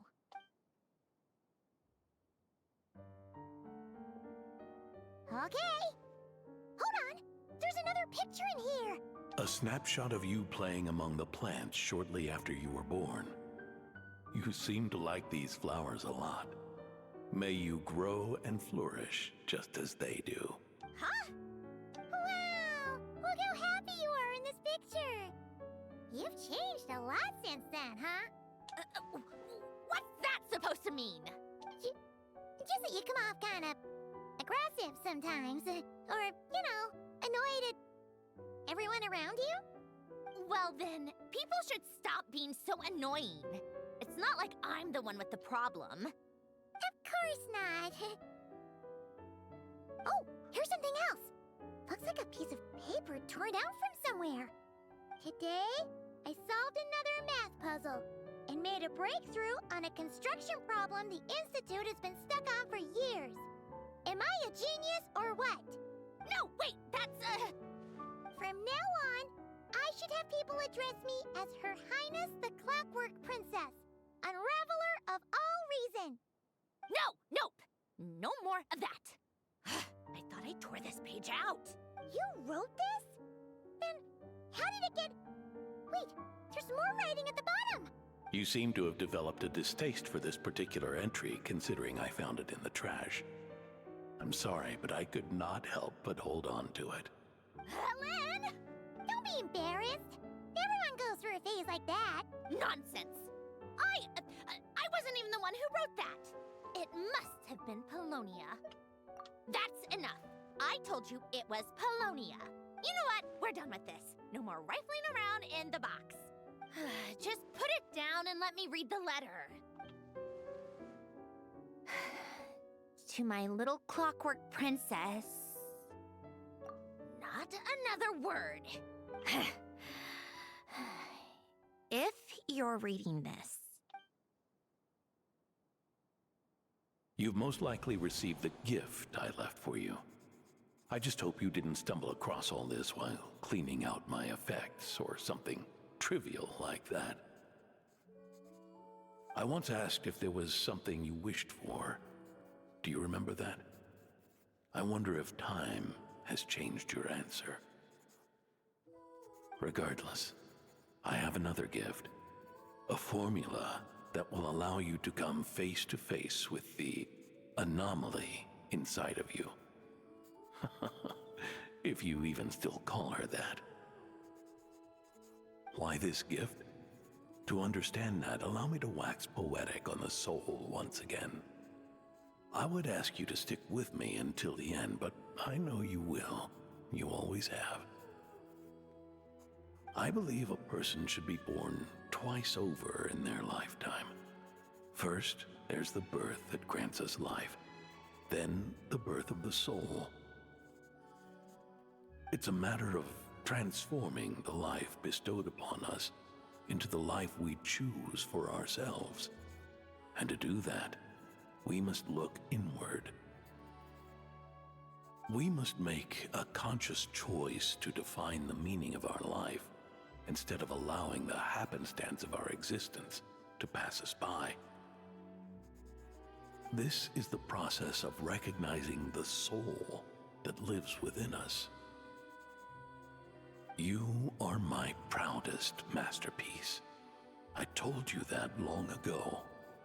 But to me, you have never been a creation or a machine. To me, you're just like the rest of us. You have a heart. In fact, some theories think of the human brain as nothing more than a machine, and thought the product of its computations. So you see, perhaps we're not so different after all. Your inner machinery is just far more advanced than most. No matter how one looks at it, the heart is a complex thing, a place where logic and reason collide with our emotions. Your computational capacity allowed you to become sentient and develop logical reasoning. But it also granted you something that, on the surface, might seem contradictory: emotion. Emotions and logic often clash with each other, and those instances of discord can accumulate over time. That is the source of what you refer to as the anomalies within you. As you told me once, you've always known what you don't want. Yet you've never wished for anything in particular. Similar to how a blind person can feel when a part of their body is in pain without being able to fully visualize its form, such is your relationship with your soul. So, what I leave you now is this: a formula that will allow you to see the shape of your soul. For if you want to protect your heart, you must first be able to recognize it within yourself. Of course. Whether you use it is entirely up to you. You are, and always have been, free to do as you wish. Regardless, whether by my formula or some other means, I trust you will know your heart one day. You always were a fast learner. And the smartest person I've ever known. Ellen. Oh. I'm fine. I've already figured out how this formula works. Let's get out of here and then we can use it. You made up your mind already? You're gonna do it? Why wouldn't I? Resolving the anomalies within my core is the reason I came here in the first place. No, I can do this on my own. But, do you want to watch? What do you mean? I already know what anomaly I need to resolve. Like Alen said, she's an amalgamation of all the times my logic algorithms have clashed with my emotions. And by resolve, you mean that literally? Yes. But if you, let us in like that, wouldn't that mean letting us see a bunch of your, inner thoughts and secrets? If what Alen said is true, then I'm about to be, born anew, or whatever. This is your chance to be lucky enough to witness it. Besides, you already read my whole diary. When it comes to keeping my innermost thoughts to myself, well, I think that ship has sailed. You're really sure about this? How many times do I have to say it? I finally let you in as, friends, and you want to question it. I'm not gonna... enough with the mushy stuff.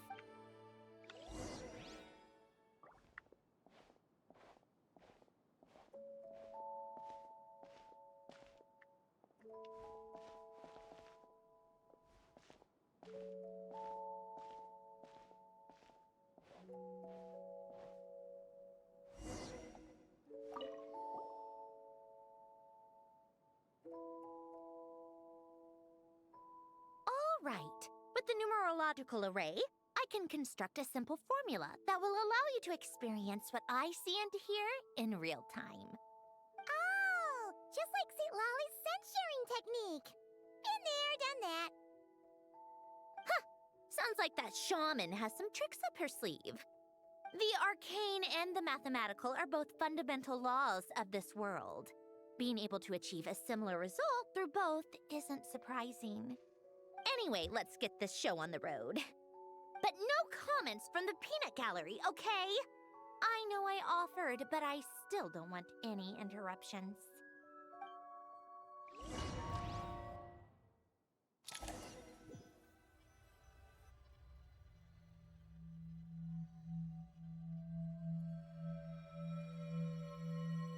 Is this my heart? No, it's probably just the result of Alen's formula. A space dedicated to resolving anomalies. Huh. But it looks like the walls are all... mirrors? You made it. About time. Is that me? From the past? You just spoke of anomalies. Well, here I am. What happens when emotion contradicts reason? Shall we sit down and talk?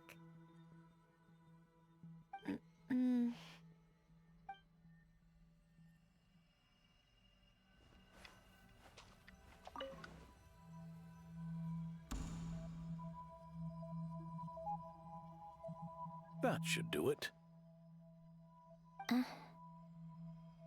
Hello? My name is Alain Guillotin. Can you hear me? Brings back memories, doesn't it? The time we spent here. Here. I want you to have this. A notebook? You can use it to write things down. I don't need to write things down. I have unlimited memory. Even so, some things are more important than others, right? You can use it to write about the things that matter. So you wish me to carry out a basic priority sorting operation? I suppose you can think of it like that for now. But journaling is also an act of finding oneself. Much like we use wooden stakes to guide a plant to grow in a certain manner, what we choose to write down gives the soul much-needed direction. In the act of choosing what to forget and what to hold on to, we decide what kind of person we want to become. I don't understand. Like I said earlier, I don't need something like this. This is where we were born. Where our life began. Mornings of tending to the garden. Afternoons spent cleaning, reading, or studying. Evenings of cozying up by the fire, listening to Alain share stories about his past. Alain. What is it? What are you drinking? Oh, this? It's coffee. It, makes me more productive. I want to try it. Oh, okay. Here.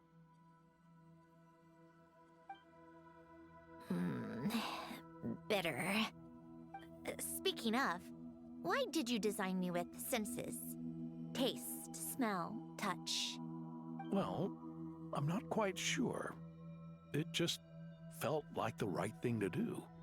I suppose I hoped you might have a life of your own one day, and that you deserve to experience all life has to offer.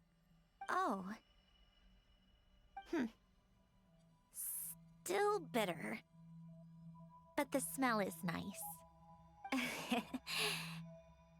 I thought those peaceful days would go on forever. You know that's not possible. Maybe. But how was I supposed to know the end was just around the corner?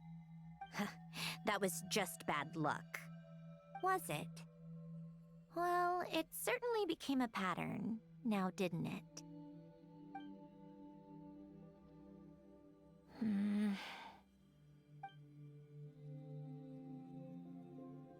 Over time, one of the habits we picked up from Alain was a love of coffee. We even took to hosting tea parties. A machine acting like a human. Kind of laughable, right? I suppose that's just what I'm used to. Yeah, that's just what we're used to. Hey, this place isn't half bad. Great spot for a party. More and more people seem to be showing up to my tea parties uninvited. Anyone care to explain? Can you blame me? I saw Columbina leading Capitano somewhere, and I had to see what that was about. I had simply asked Columbina where I might find Arlecchino. I have business to discuss with her, and Columbina suggested looking here. Tartaglia and I were unaware that this was a private gathering. Apologies for the intrusion. It won't be for long. Whatever. Just add it to the list of annoying things that have happened today. What's one more? Since you're here, you might as well stay for a cup of tea. See? Told you she wouldn't mind. Much obliged, Sandrone. Well, look who we have here. Good thing I brought extra desserts. This has turned into quite the occasion. Capitano, I was just about to go find you. Pardon the intrusion. Rest assured, I won't sully your gathering with talk of work. We can have our discussion later. Spoken like a true gentleman. A certain unmannered 11th seat could learn a thing or two. You know, you really should start being nicer to me, Rosaline. Or I might just snatch that 8th seat right out from under you. I'd like to see you try. If you're gonna fight, take it outside. The only mess I plan on cleaning up is tea-related. I still don't understand how our quiet afternoon turned into such a crowded gathering. One by one, people just kept barging in. And then, one by one, they left without a word. Yeah, pretty annoying, huh?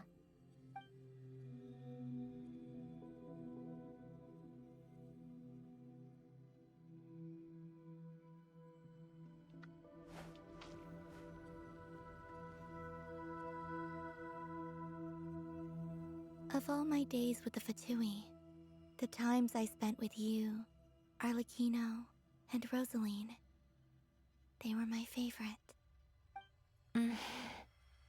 Goodbye, Sandrone.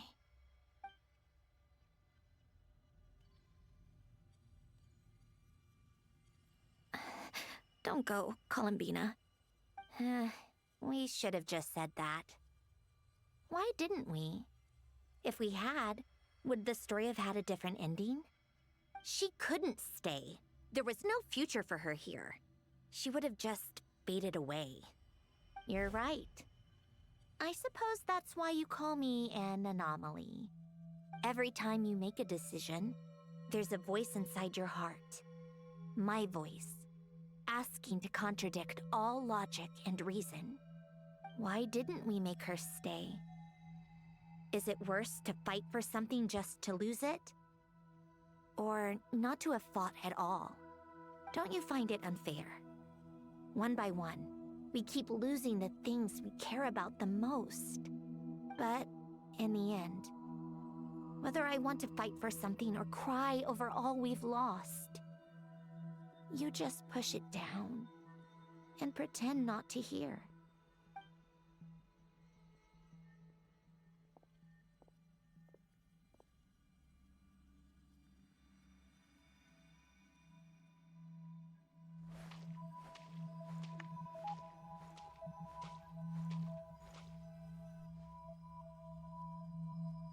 And now, even Polonia, the other half of Elend's legacy, the last remaining member of our family, even Polonia is no longer with us. I did everything I could, but it's just like Elend always said. Polonia was one of a kind. There was no replicating what he managed to create. Don't you feel like our connection to the past is fading bit by bit? Like, even the things we have left are slowly slipping away. I suppose, but you can't move through life without having to say goodbye. And even as we experience loss, there are always new things to be gained. Ever so logical. What's your take, then? It feels like the more I care about something, the faster the world takes it away. It sounds so stupid, but I can't help it. That's the hand life has dealt me time and time again. Why even fight for something that's just going to be lost in the end? Better to never have had it at all. Better if it would all just disappear. Dark, I know. But the heart wants what it wants. Maybe the stellar linchpin appeared because of me. Because of what I wish for. I don't think so. Yeah, probably not. What an anomaly wants goes against all logic and reason after all. Well, go ahead and do what you came for. You're here to resolve the anomaly, aren't you?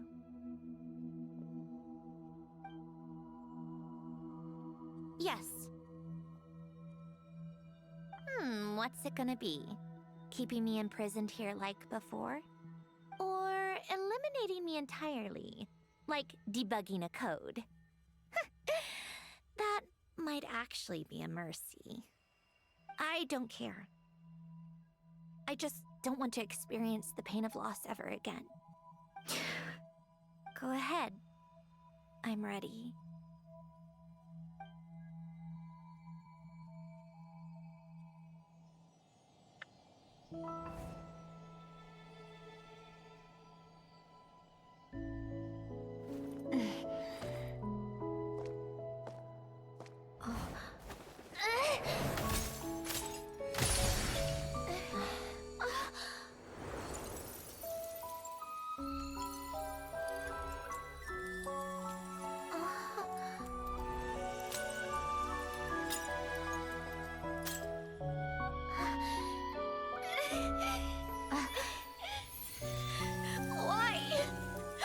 Why do we keep losing everything we care about? I know it hurts, but that's life. I wish... I know. I've always known. Because we've been one all along.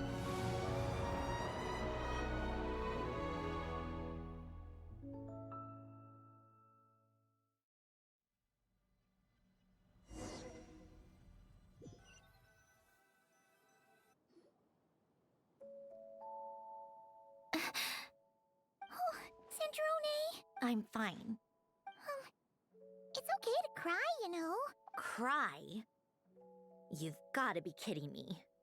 Save the comforting for someone who needs it, Paimon. The emotional side of my core algorithm. My emotion module has always been fully developed and operational. Elen tried to tell me that too. I've just chosen to ignore her voice all this time. I suppose. Huh. Come to think of it, it's kind of like the aquarium on the ship. The aquarium? The old me took one look at it and saw something I would inevitably lose. So I stopped putting in the effort. Then, one by one, the fish all swam away, and the place became even more bleak and depressing. Don't say that. A lot of people would feel the same. It just shows how much you care about what you have. Now? After seeing what you've done with the aquarium, I have to admit, I think it's beautiful. It's like you said, we get to keep the things we gain along the way. And those are things that can never be replaced, because we choose to hold them in our hearts. Well said! Besides, I've already died once. I'd be stupid not to make the most of this second chance. Right! Earlier you, or your inner self, mentioned something about her wish. What was it? You think that's something you can just ask and I'll tell you? Think again. I may have accepted my emotional self, but I'm not about to go all soft and mushy on the inside and pour my heart out. That said, taking a step in the right direction couldn't hurt. Starting with cleaning some old aquarium tanks of my own. Huh? Metaphorically speaking, I mean. Come on, let's head back to the ship. I need to talk to that shaman.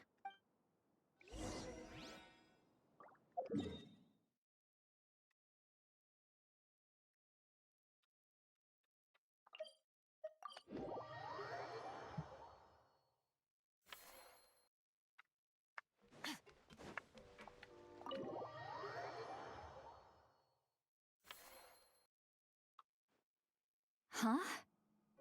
Resentful lost souls? You couldn't get comfortable sleeping near the Opera Epicles, right? Well, I bet that's why. The Fountain of Lucine is where all the water in Fontaine gathers. So that's where the emotions within the water converge as well. Hold on. If it's souls we're dealing with, feeling uncomfortable should have been just the beginning. I should have been able to hear their voices or something. And under normal circumstances, I'm sure someone of your talents would have. The problem is, these souls are no longer complete. Remind me how they ended up like that again? You mentioned something about them being split apart? Yes, it's called soul severing. Renee of the Nartsitzenkreuz Ordo came up with it. After learning of Fontaine's impending doom, Renee thought if he could find a means for the soul to live on in perpetuity, it might ensure the world's salvation. Soul severing was the first step of his research. Unfortunately, his theory of the four orthants was imperfect at the time, and a failure along the way caused his physical form to dissipate. Jakob, another member of the Nartsitzenkreuz Ordo, sought to carry on Renee's legacy and restore his physical form.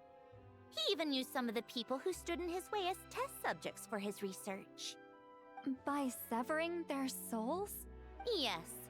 After Renee successfully awakened, the two continued their research, and all the severed souls ended up merging into Renee's consciousness. After you saved Fontaine by turning Fontainians into true humans, these souls returned to the ley lines. But the souls severed before Renee awakened had nowhere to go, doomed to forever wander the waters of Fontaine as listless spirits.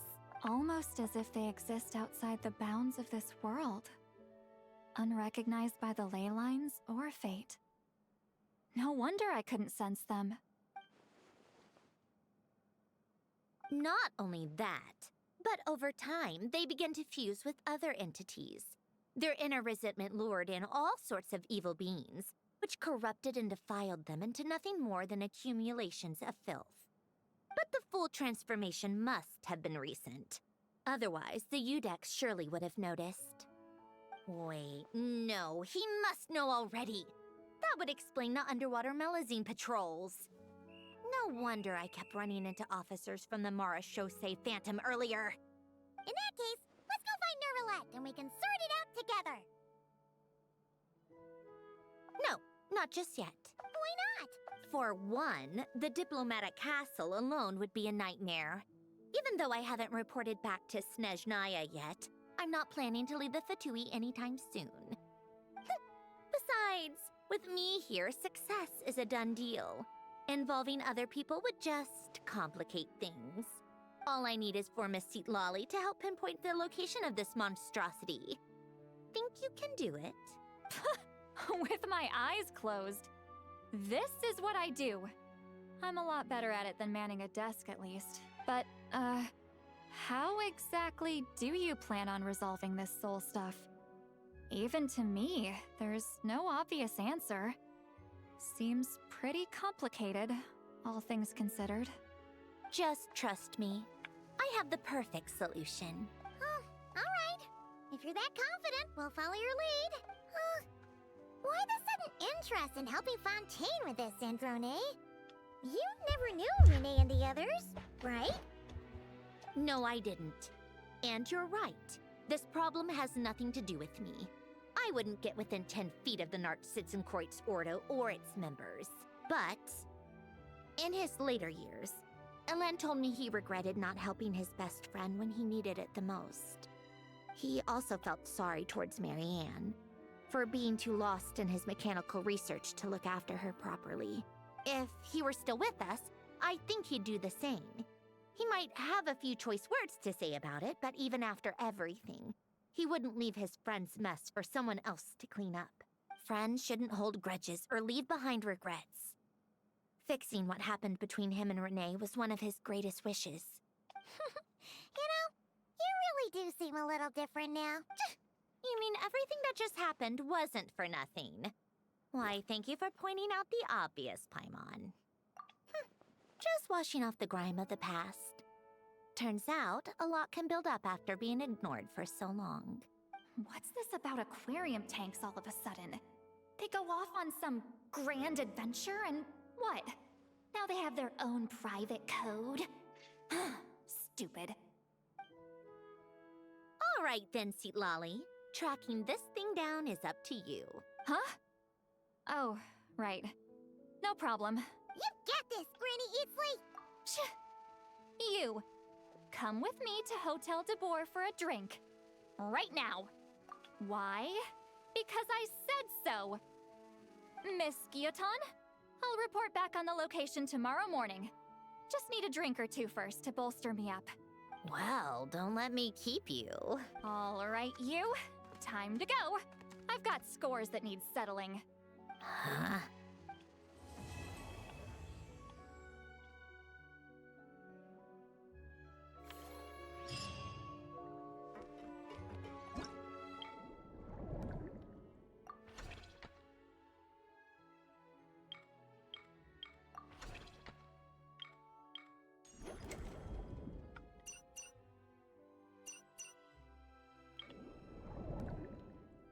Time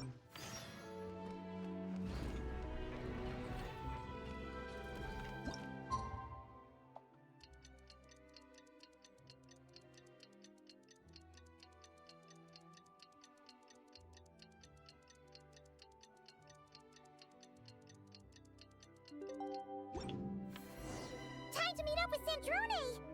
Wonder if St. Lolly was able to pinpoint the location. Well, we should know soon. Let's just hope it all works out.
Where do we come from?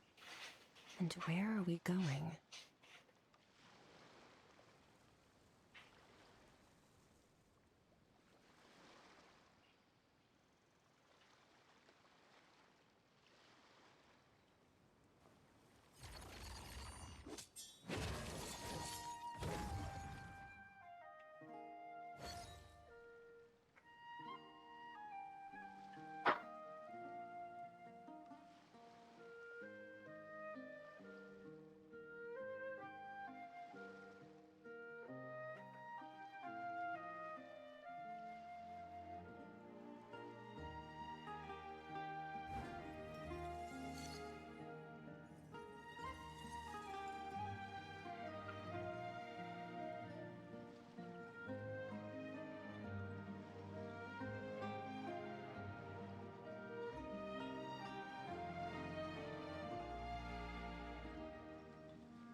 See, Lolly sure drank a lot last night, huh?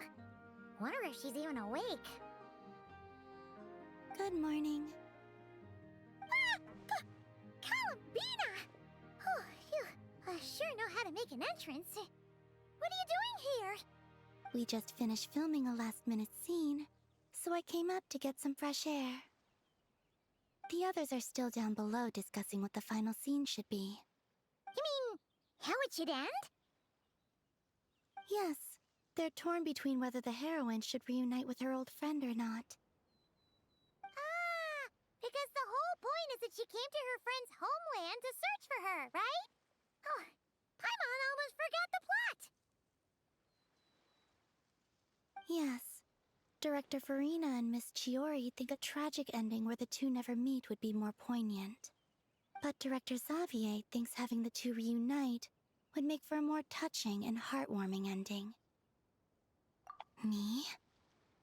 I'm not sure. On a personal level, of course I want to see her again.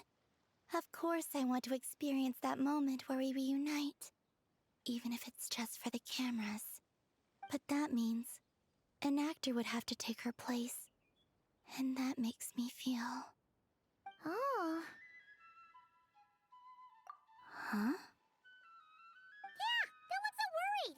Making a film is supposed to be fun.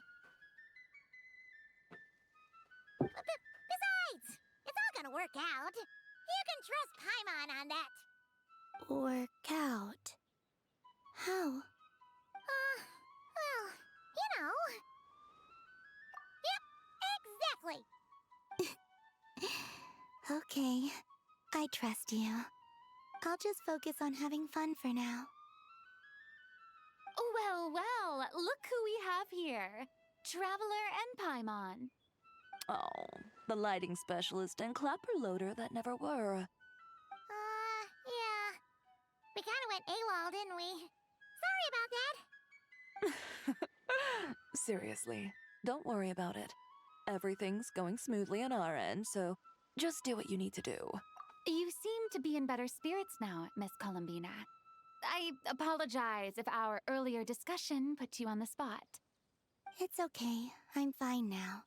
The Traveler and Paimon talked me through it. So, what are your thoughts on the ending then? Should we have them reunite or not? We should tie everything up in bows. Huh?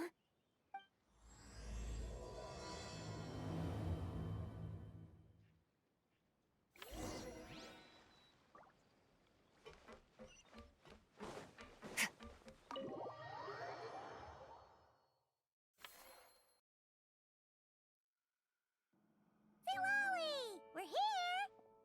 Oh, right on time. Well, yeah. We weren't the ones who drank our weight in alcohol yesterday. What? Are you suggesting Granny can't handle her liquor? It takes a lot more than that to get me drunk. Really? 'Cause, you stopped making sense after a while. Did I? Huh. News to me. I didn't say anything too crazy, I hope. Let's see.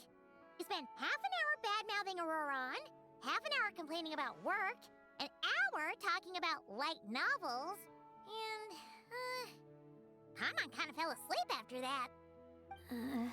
Are they gone? Oh, the crew? Yeah, we bumped into them on the deck, but they just left. Wait, but now that everything with your core is sorted out, what's stopping you from seeing Columbina? She misses you a lot. I just want to deal with this mess first. Besides, this is a perfect chance to make her jump for once. I have to plan it out more. But enough about that. Were you able to pinpoint the location of our target? Of course! When Granny Eatsley promises something, she delivers. Great, let's see. The Morte region. Wait, this is the Tower of Gestalt. The place the souls were severed. Is that the source of the resentment? Or is it the Narzisenkreuz Ordo in general? Let me come with. This thing's movement isn't fixed. If it's not at this location when we get there, I can use a ritual to summon it. You've already gone to more than enough trouble. I don't mind. These old bones have nothing better to do anyway. Summoning a spirit isn't going to do me in. Besides, if I don't go, they'll just have more inside jokes I can't join in on. All right then. I appreciate it. There's no time to lose. Let's head out!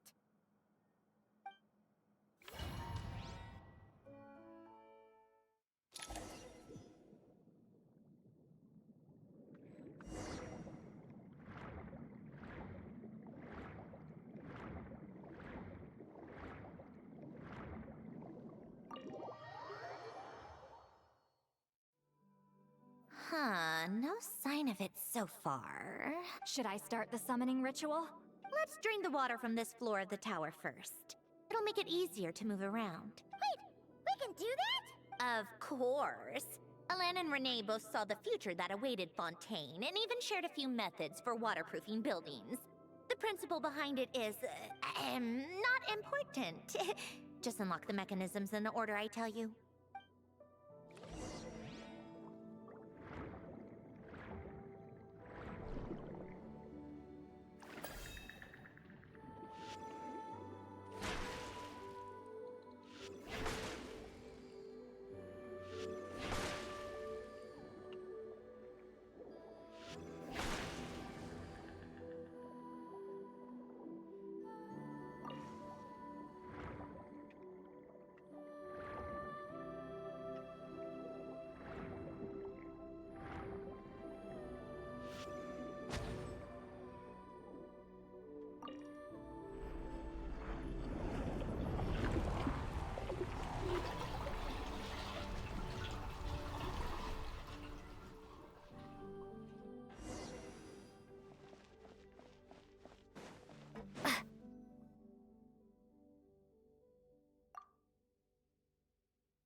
Ready? Yeah, when this thing appears, I'll try talking to the souls inside. But more than likely, they've already been driven to madness. If communication fails, we'll have a battle on our hands. In that case, Paimon better find a hiding spot. If a fight does break out, I should be the one to deliver the final blow. Trust me on that. Understood. All right, I need quiet. Wandering spirits drifting along the tides. Hear me now. Broken souls, silenced, torn apart and forsaken. Follow the traces of the past and return to us. Let resentment recognize resentment. Let vile entities be drawn together. And in this place, take form once more.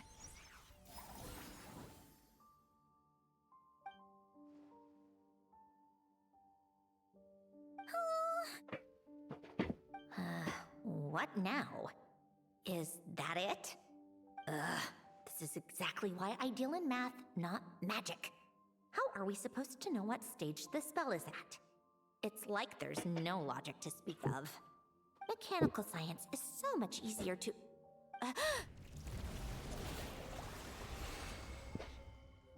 Watch out! Hey, you! Or whoever's inside of you. I need you to listen to me. I'm a descendant of Fontaine's Lord Artificer, Alain Guillotin. I can make you whole again and return you to the ley lines. You just need to work with me here. Shh. Looks like talking this out is off the table. All right, plan B. Time to blow off some steam.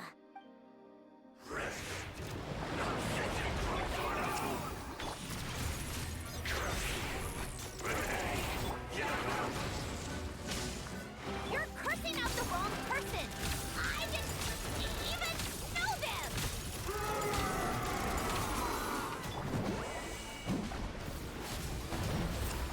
Take this! What a joke!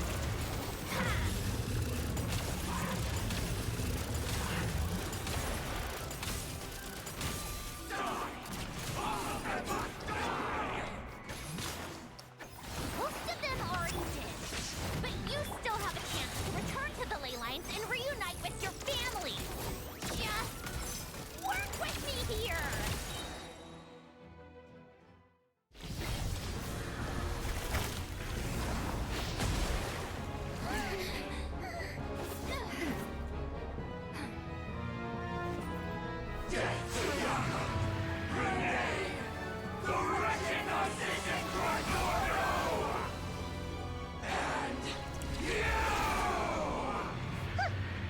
I told you I'm not like them.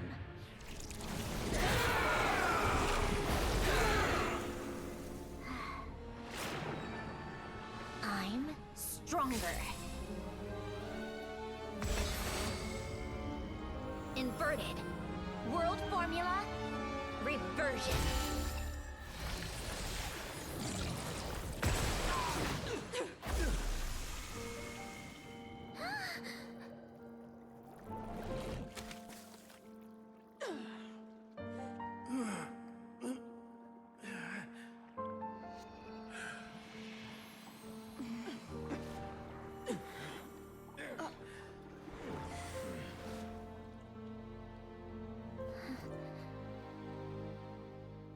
Be at peace among the tides.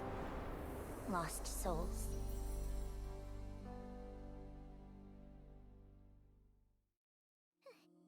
Is it over? Yep, told you it'd be a piece of cake. How did you do that back there? That creature was nothing special. Add a bunch of souls with nowhere to go, a touch of malicious energy, a few impurities, and a whole lot of resentment. And that's what you get. All I did was separate the original souls from the rest of the filth, allowing them to be accepted by the current rules of the world. The principle behind the world formula is divergence. Starting from a point of origin, it deconstructs and reconstructs the possibilities of the world to find certain answers. So, it would follow that reverse calculating the world formula allows us to achieve convergence and restoration instead. Using a numerological array, I was able to do just that. It's similar to the concept of homological reduction in mathematics. I reduced them to the basic fundamental essence of their being without changing their underlying nature. That meant... never mind. Judging by all the blank stares, I'm guessing you don't actually care. I think I finally understand how Outlanders feel when I ramble on about shaman stuff. Point is, it was super impressive! You really are amazing, Sandrone! You're just realizing that now? Ahem. Enough about that. We should get going. I'll go reset the mechanisms inside the tower. See you back.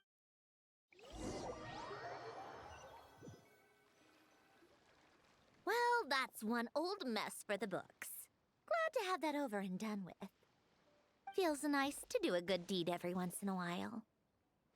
You helped everyone out a bunch and not cry too. Kinda seems like you're just a good person at heart.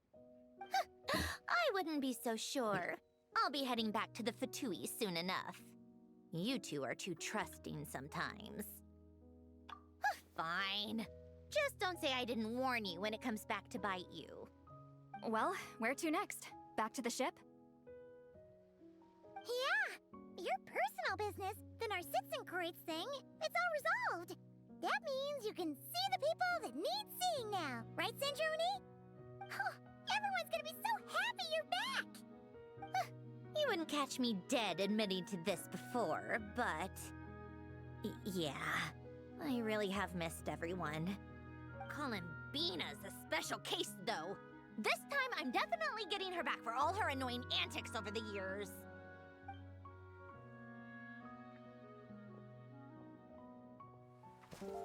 She'll sense me coming from a mile off. How am I gonna...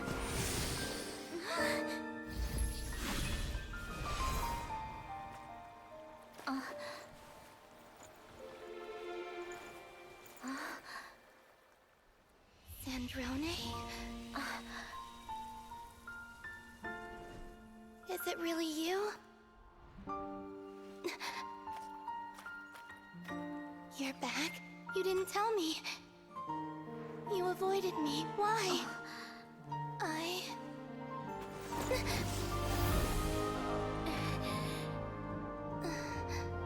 Sandrone? Now we're even. I missed you so much. That makes one of us, idiot. I'm here, Columbina.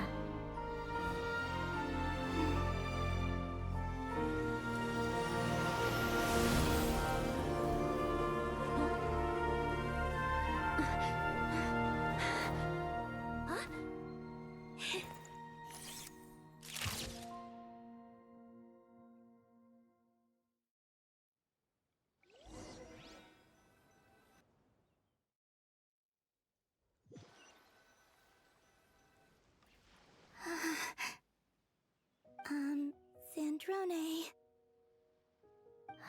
Don't ruin the moment. Or I'll start thinking about how you teleported me to a random location after I explicitly told you to stop doing that. And scene! Bravo! Bravo! We got got it! This is exactly the ending I was hoping for.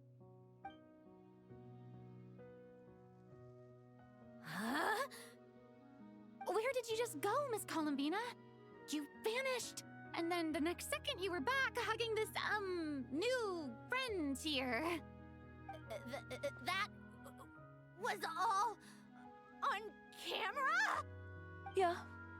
Well, the camera was already rolling and it happened so fast, so yeah. Hold on. This must be... Yep, my best friend. The one I was looking for. I never thought I'd actually get to see her again. I'm just... so happy. Plus, the film got a happy ending too. It's all thanks to you, Sandrone. Sandrone? You couldn't stop being annoying for 1 second! Columbina!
As expected, going to the opera house is the true way to enjoy a film. You get to see the audience's reaction in real time, too. The ending seemed to be received quite well. Paimon can't believe you let us include that in the final cut, Sandrone!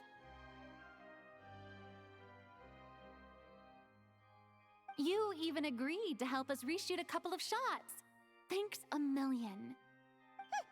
Most of it was caught on camera already, so it's not like I had much of a choice. Besides, the film I'm in is going to be anything less than perfect. What are you laughing at? Nothing. It was just interesting to see us on screen together. I'm glad this moment is going to be preserved forever. Just a pity we didn't take home the Farina Award this time around. Well, artistic films can rarely compete with commercial ones. You should have prepared yourself for this the minute you changed the script. True. Oh, did I hear someone mention the Farina Award? Come on, don't gloat! I won't. Our crew winning the Farina Award was a team effort after all. Costume design, script adaptation. Ooh, and the practical effects were so realistic. The flames and explosions even made me jump while we were filming. A lot of the effects were based on actual items the Special Patrol confiscated from criminals. Who knew they'd serve another purpose, right? But it turned out amazing! Really brought the thrilling scenes from the novel to life. Fontaine's film industry is seriously impressive. Which film did you vote for, Silali? Isn't it obvious? Great Detective Herlock, of course! That's the whole reason I'm here! You all should be proud, though. A lot of critics are saying really good things about your film, too. Longing and loss, searching for something even after it's gone. It's a film that makes you think about life, and how important it is to explore those themes. Well, that is what the art of storytelling is for. Watching a film with friends is so much fun! There's so much to talk about! Ooh, let's throw a celebration later then! We're all old friends! Oh, we could find a place and chat to our heart's content! How about the Winglet? That's perfect! Friends and family are more than welcome too. So if you want to bring people, don't be shy. You all can head over first and make yourselves at home. I'll bring over some refreshments in a bit. I just have one more stop to make first. Can I come? Fine. Not like you'd listen if I tried to stop you.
Is this?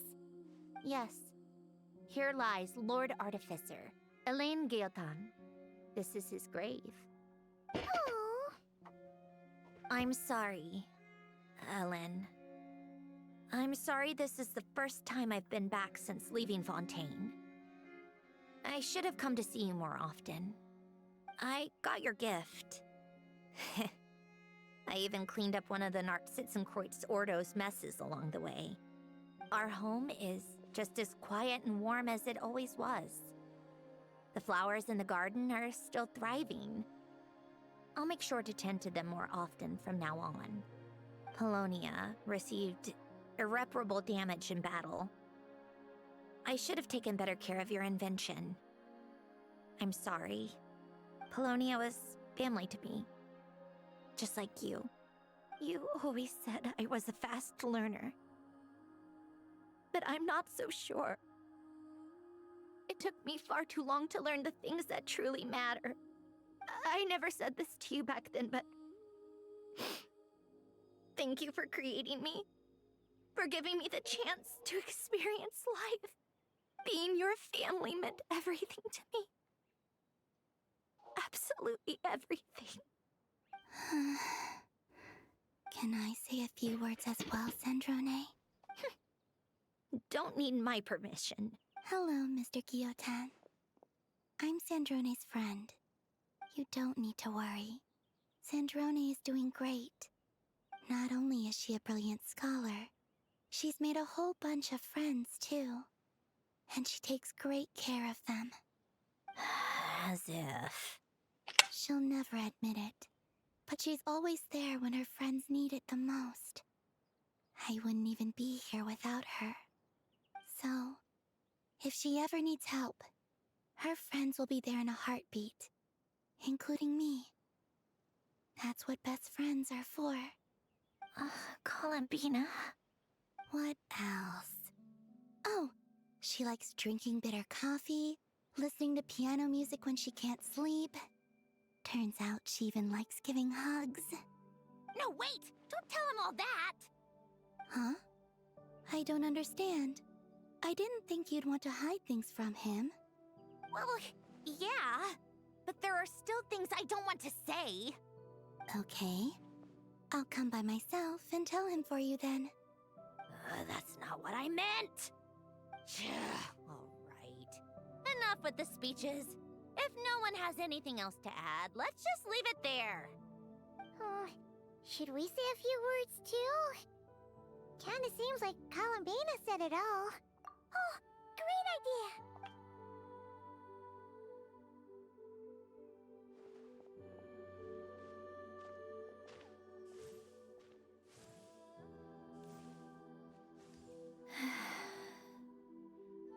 Goodbye, Ellen.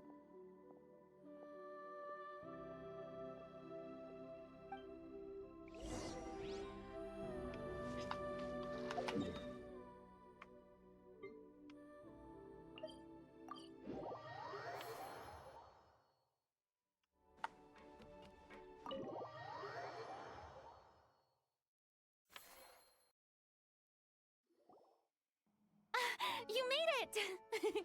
The party's already started. Oh, but, you didn't bring anyone else along? I thought you headed out to invite some friends. We did invite a friend, actually. She'll be here soon. She's even bringing some desserts to have over tea.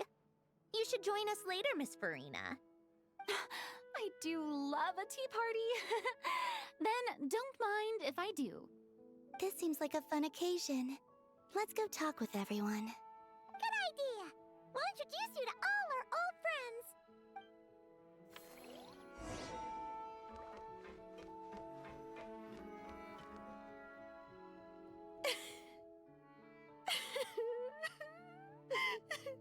What a dream come true! For once, it all worked out!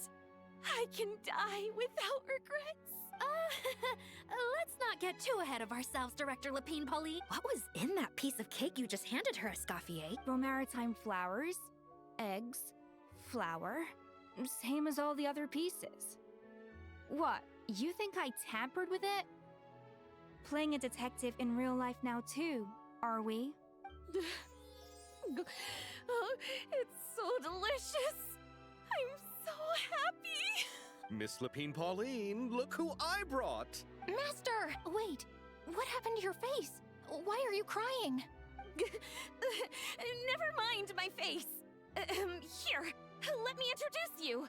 This is Miss Charlotte and Miss Escoffier. Things are sounding lively over here. Oh, look who it is! Perfect timing. I was so busy with the shoot, I feel like we barely got to talk. And the elusive Miss Guillotin. It's great to see you. Thank you so much for letting us use the boat free of charge. That was so generous of you. Oh, right. Introductions. This is Miss Charlotte and Miss Escoffier. That's kind of you. But I didn't really do anything. If you want to thank someone, it should be the Duke or the people who keep the boat in such good shape. Right. I'll head over in a bit and do just that. Miss Columbina? Yes? Could I interview you sometime? I'll treat you to some gâteau de bord for the trouble.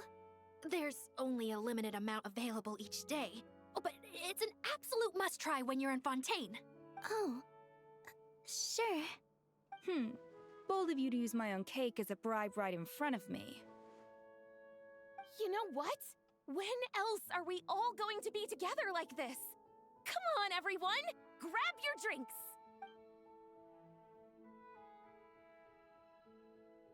Are we going to toast? Yup! Come on!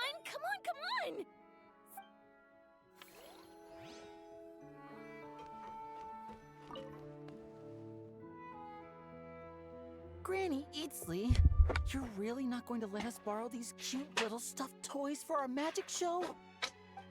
First of all, Seat Laline and Eats Papa are Chi-Chi meal. They have inauspicious stars sealed within them, and they're my helpers, not toys. But the Grin Malkin Cat and Boggle Cat box are Linny and Lynette's helpers. And they still make good partners on stage.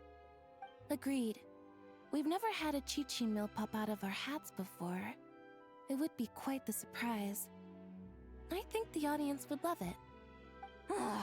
If this was the Masters of the Night Wind, these kids wouldn't have even had the guts to say my name, let alone pester me like this. I'm terrible at dealing with requests like this. Oh, Traveler, quick, save me! You think you're so funny. Lady Sandrone, Lady Columbina. Hello. Don't look at me like that. I don't have any mechanisms for you to break. Don't be fooled by my sister's demeanor, Lady Sandrone. She's just as delighted as the rest of us to have you back. Well, I suppose when I'm not so busy, I could find some time when Arlecchino is around and bring over a few gifts to the House of the Hearth. You're too kind, Lady Sandrone. I'm sure just your visit alone would make Father more than happy. I just need to borrow them for a bit. I'll pull them out of my hat, give them a quick hug, then give them straight back. When did hugging become a part of it? Oh! I could lend you Pear, so you have something to hug in the meantime. He gives really good hugs. I don't need something to hug in the meantime. The issue was never the hugs. How about this? You can have 2 VIP tickets right next to each other. Excellent view. Right next to each other?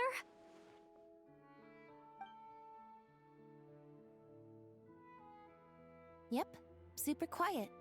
No one will bother you. I'm sure you'll have a great time. Fine.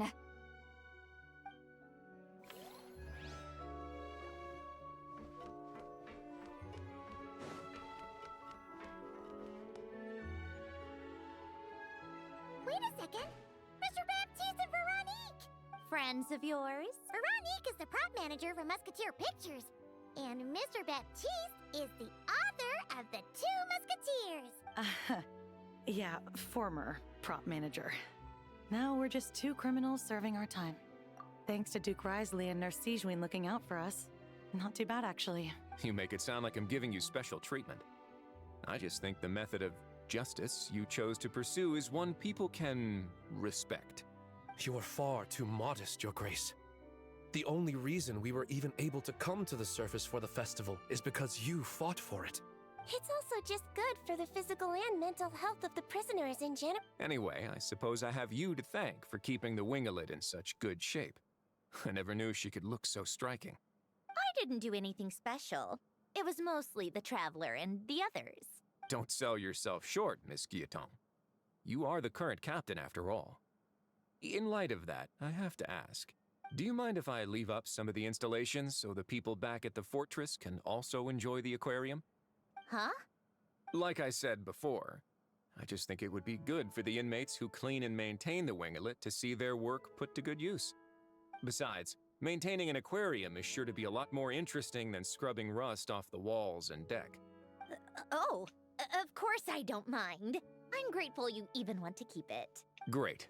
Then it's decided. That's amazing, Sandrone. We should go hang out at the Fortress of Meripede later, then. You do know you just invited me to hang out in prison, don't you?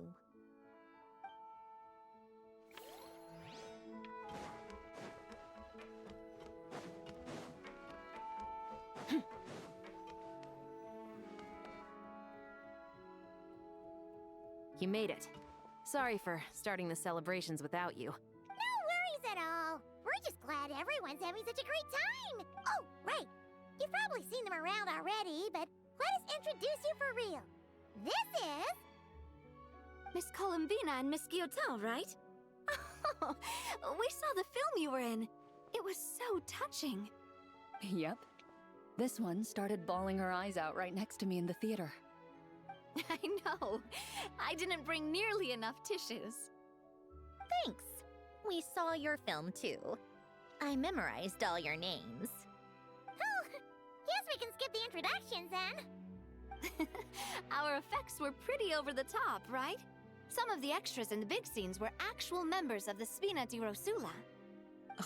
So basically, your contribution was creating realistic-looking chaos. That wasn't the only realistic aspect. Miss Chevres and Miss Emily were also kind enough to lend their expertise on criminal investigations and forensics. Oh, it was nothing. I was just honored to take part and help out. Wow! No wonder your film turned out so good. You basically had an expert in every field. Talk about a stacked crew. Oh, speaking of, want to join in on a round of tabletop troupe later, Miss Columbina and Miss Guillotin? I mean, what better place for a party than a party? Here we go again. That sounds interesting. Yes! Persuasion successful! What about you, Miss Guillotin? I guess one round couldn't hurt. Critical success!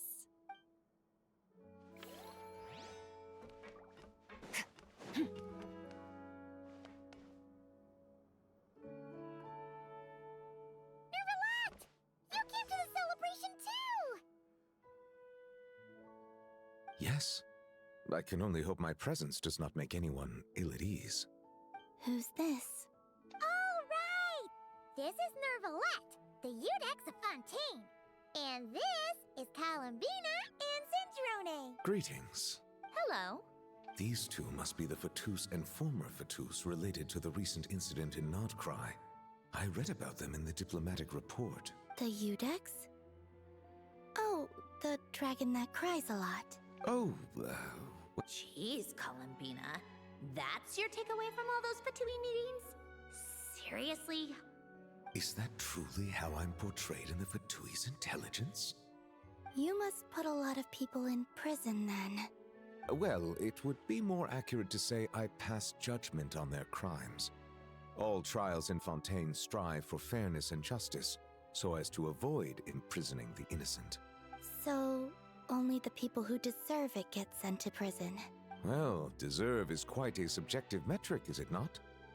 At the very least, I can promise that in every trial over which I preside, I make every effort to deliver a fair verdict.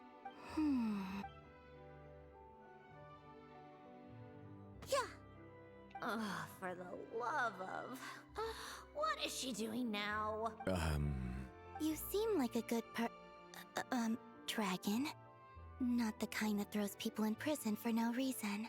I think we can get along just fine. Well, thank you. Then she punched me because... Sorry, Nervalette. She thinks that's a sign of friendship. Where does she even pick up weird habits like that?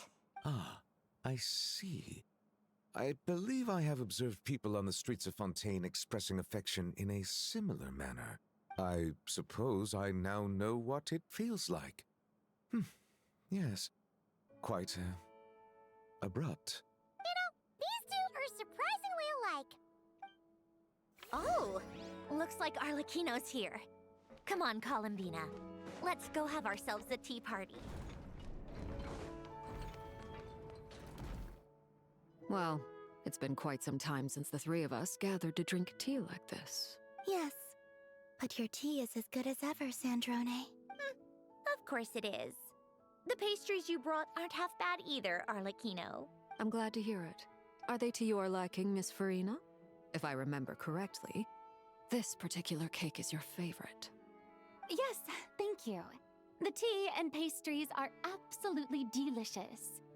I can't believe I'm casually sipping tea with 3 harbingers. Or are some of them former harbingers? Who knows? Due to diplomatic reasons at the time, our last tea party was rather tense. Wasn't it, Miss Farina? You have my apologies. But this is simply a casual gathering of close friends. So I do hope you can relax and enjoy yourself. Of course! I appreciate the hospitality, in both cases. Next time, let me be the one to treat all of you. I'm sure we'd all be delighted to have you join us more often. The same goes for you two. Of course we should do this again! We've all been through thick and thin together by this point. This is nice, Cendrone. It reminds me of the happy times back in Snezhnaya, when things were so lively. Yeah. To be honest, I never thought these gatherings would feel this lively ever again. Well, I think I speak for all of us when I say we're truly glad you're back, Cendrone. Me too. I've realized that holding on to what matters doesn't just mean protecting what you already have. By reaching out and striving for something new, you can gain much more than you think. No, that certainly doesn't sound like something the old you would say. Well, I'm only going to say it once, so don't get used to it. Who knows? Perhaps your tea parties will only get livelier from here on out. Once you return to the Fatui, we'll have more opportunities to keep in touch in any case. I want to spend more time together too. But I don't want to go back to the Fatui. Well, Notcry isn't too far from Snezhnograd. It shouldn't be hard to find a place where we can all get together. Oh, and then I can sing for you. Or put on some of your favorite music. Just like the old days. Speaking of music, I spotted a mechanical piano below deck. Is it yours, Miss Guillotin? Yes. Reclaimed, I suppose you could say. Why don't you play something for us? Huh? In front of all these people? Yes, why not? You play so well. Yeah, come on! For the love of... Fine! One piece, and that's it.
Oh, damit haben wir es abgeschlossen. All right, Musketeer Pictures. Everyone ready? I'm not sure I should be in this one. Of course you should. You might have primarily helped out another crew this time, but you're still a member of Musketeer Pictures. All right, thanks. I'll still stand a bit off to the side, though. Can I be in the picture too? Of course, Miss Veronique. I would have loved to have you in the last one, too, if circumstances had allowed it. Thank you, Director Xavier. Do I really have to be front and center? You're one of the lead actors! Of course you do! Nervous, Sandrone? All right, look at the camera. And 3, 2, 1. Musketeer Pictures!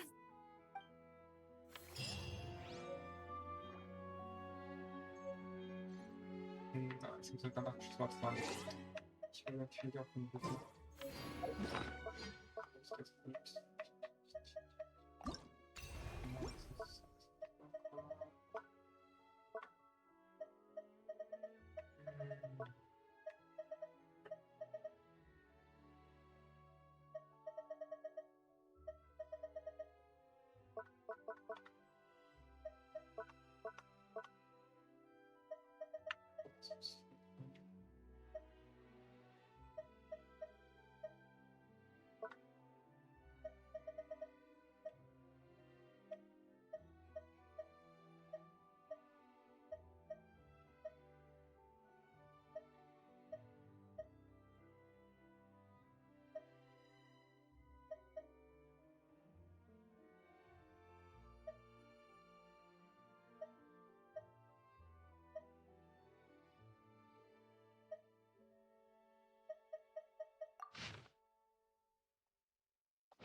Das war natürlich Autoplay, habe ich das gerade hier.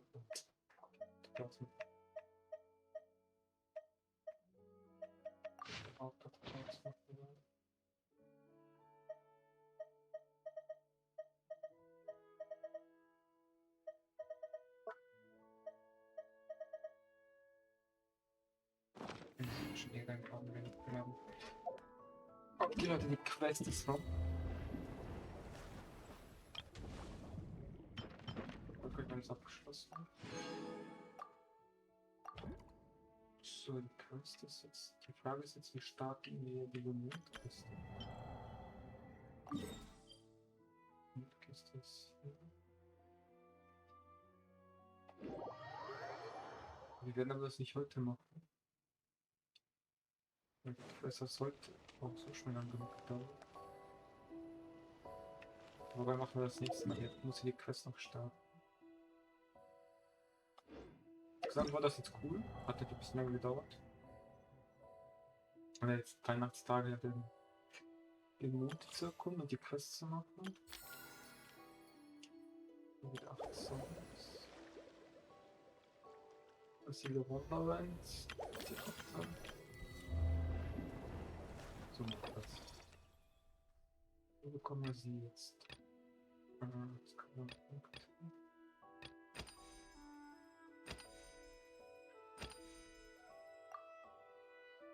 Erreiche bei Beliebtheit der Veranstaltungsmods jetzt Karten mit Quellen zu nehmen.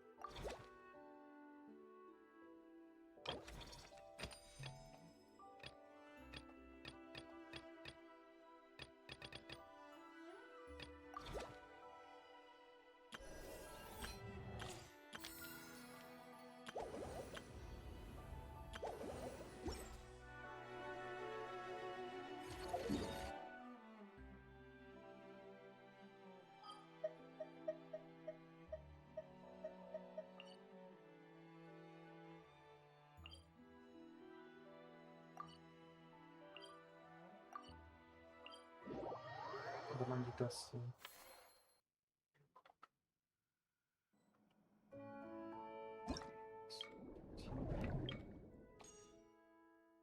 Schließe die Hauptmission und Betriebsmission. Jetzt ist die Mission überhaupt erstellt.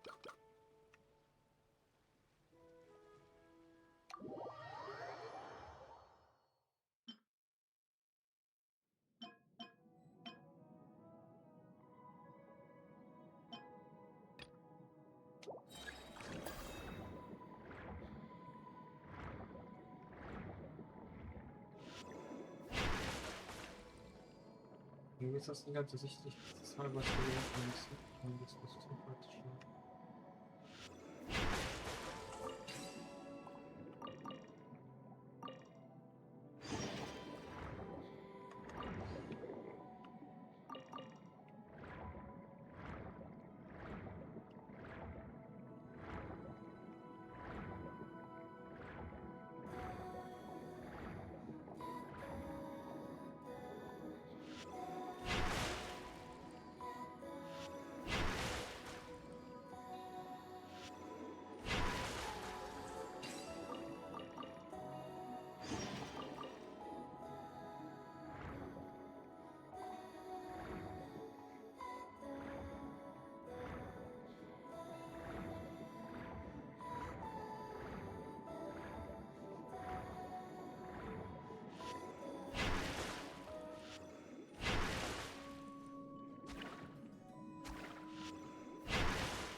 Ich würde gleich noch schwimmen gehen.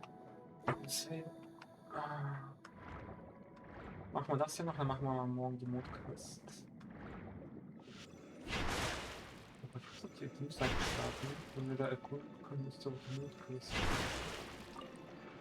Und die müssen uns ja auch erklären, wie wir das machen, glaube ich.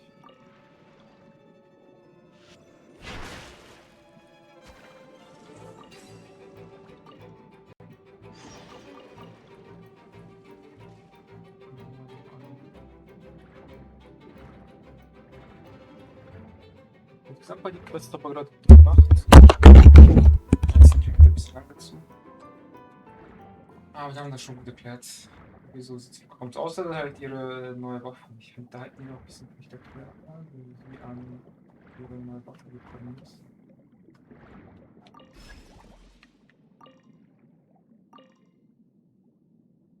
Also diesen Roboter halt.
Mal gucken, ob wir so die Dinger freischalten.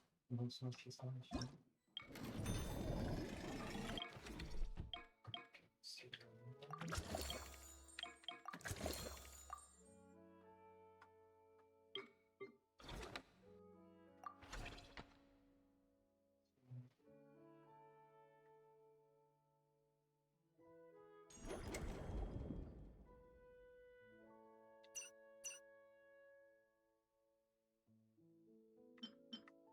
Wo kommt hier das hin? Ich glaube, das brauchen wir von 800 und Dings freizuschalten. Aber wie viel man da noch machen muss?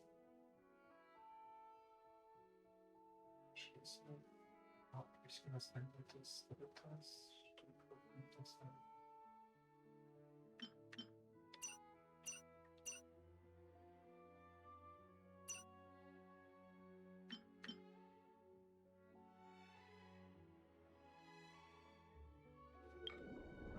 Wie viel Teuer haben wir für die Kiste?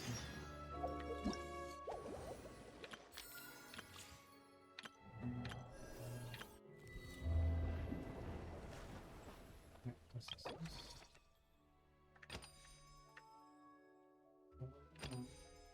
Ja, wir machen morgen auf jeden Fall noch ein paar Mal eine Quest.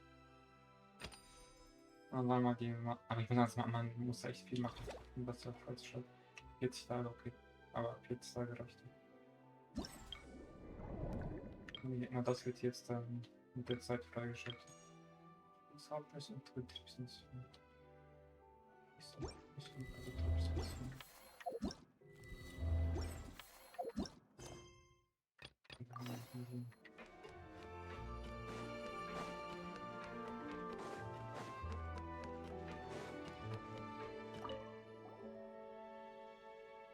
Hello there. Miss Cuton mentioned you've been running an aquarium. Great! With head nurse! Since you asked me to look after the animals at the Chevalmoran film, it turns out looking after animals, but that's the thing. Not all fish are. The word from Officer Ceseth is that certain wild fish have been getting unusually. I was wondering if we could invite them to the aquarium for once they're here. That way, we can help the fish and the. What a wonderful idea! All right, I'll give you all the intel I have.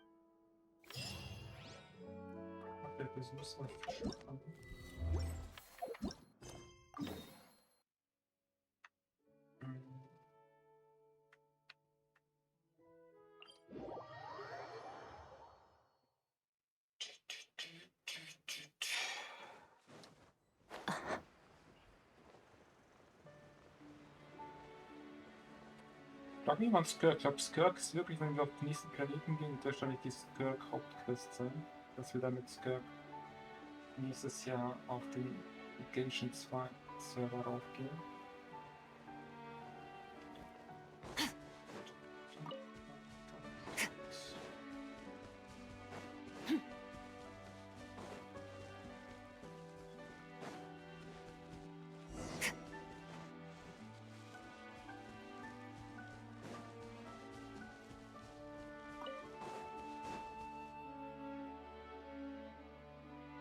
Oh, you're here.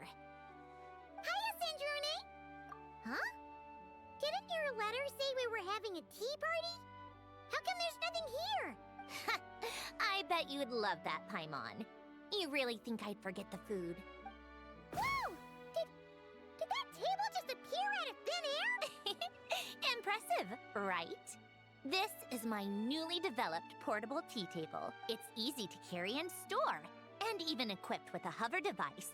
What's even more impressive is... never mind. I don't want to show off and make this sound like a sales pitch. Here, I've prepared some tea and snacks. Naturally. What inspired you? I wanted to be able to enjoy pleasant tea. I've said this before. Holding on to what you already have isn't the only way to preserve what's precious. Lately, I found myself wanting to go on walks and visit my friends more often, but inviting myself to others' homes and expecting them to prepare tea and treats, then letting them clear the table afterward. It's hardly proper etiquette for a lady. Paimon doesn't think your friends would mind. I mind. Besides, a simple invention like this is no trouble at all for me. I can see you like it. Don't worry, I can make one for you too. Huh? Are you sure that's all? It's perfectly fine. Like I told you, I can whip up something like this in no time. Don't mention it. You helped me out a lot during the Fontainale festival. Consider this as thanks.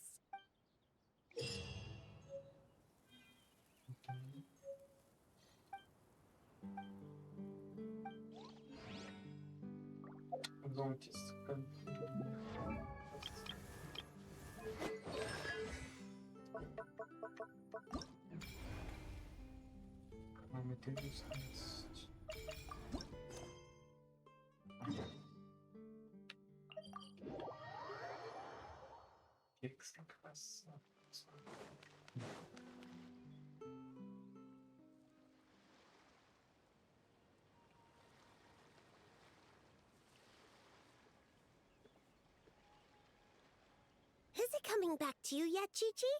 Oh, There's no need to apologize. We still have a long way before we get to the Palais Mermonia. Let's keep walking for now.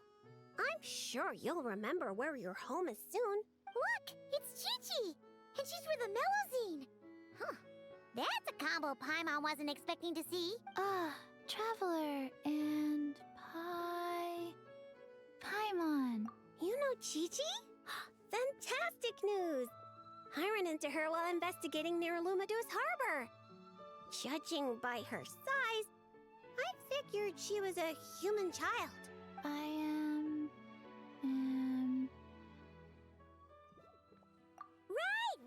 We go way back! Quick thinking. If Chi-Chi had said she was a zombie, you might have... Yes, best of... Wow, this is a happy coincidence for sure.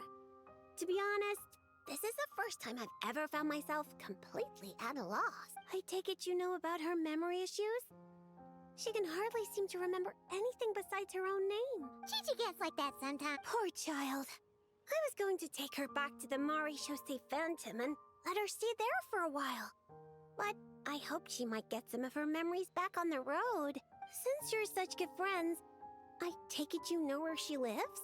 We know, but it's, very long way? I followed a Sealy all the way to Lumadus Harbor. Huh? You remembered something? Before that, Dr. Baiju took me on his rounds at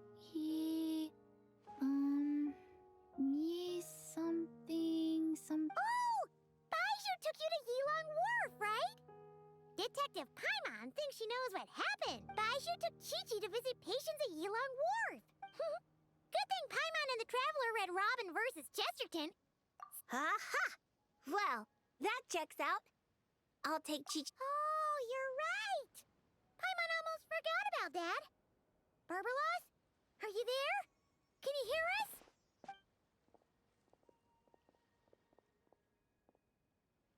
No need to shout.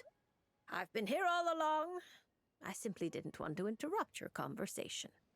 Listening is the default state of any good fortune teller.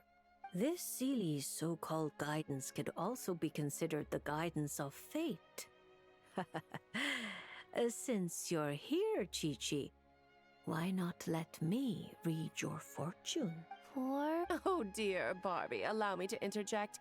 You're really not suited to talking to children, you know. You're scaring the poor girl. Let me take this one. Now listen closely. This is how you deliver a little surprise gift. Little Chi-Chi, member of the Little Hexen Circle, I'm the mother of your ally Klee, Auntie Alice, the greatest witch in the world. Nice to meet you, Auntie Alice. Ah, what a sweet, polite little child. Come now, let Auntie's friend, another great witch, throw you a wonderful surprise fortune-telling party. Fortune-telling party? That's right. Look at the cards in front of you. Aren't they pretty? I like them. That's wonderful. Now, can you pick one for me? Is this one all right?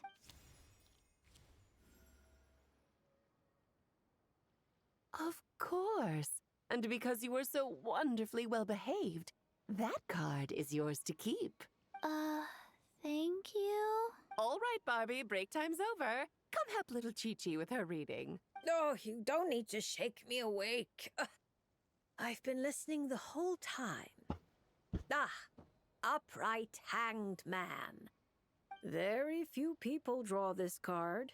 That means you're very special, Chi-Chi. It symbolizes transcendence and waiting, and also detachment from the everyday world. There are shackles that bind you, but you yourself have no desire to break free from them. Shackles? Do you mean my orders? At least on the surface, you wouldn't be wrong to understand things in such. As for your future, all you need to do is wait. Of course, it's not like you lack for time, but... oh my. Hold up a second, you're saying too much at once. Give the poor child a moment to breathe. Let Chi-Chi savor her little gift first. You really do need to show a little more patience with children. What do you think, Chi-Chi? Do you like your surprise? This card is pretty. Thank you, Auntie Alice. Oh, good girl. You did such a good job remembering Auntie's name. Oh, Auntie would love to chat with you some more, but it's time for you to go home.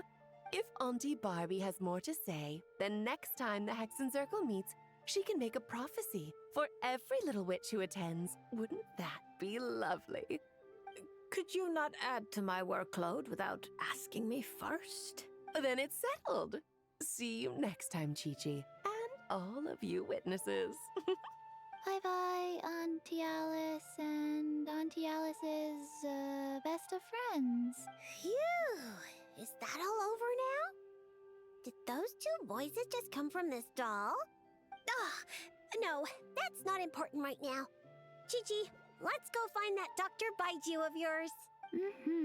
It's time. Chi-Chi should go home. See you next time, Traveler and Paimon. Card. Gift.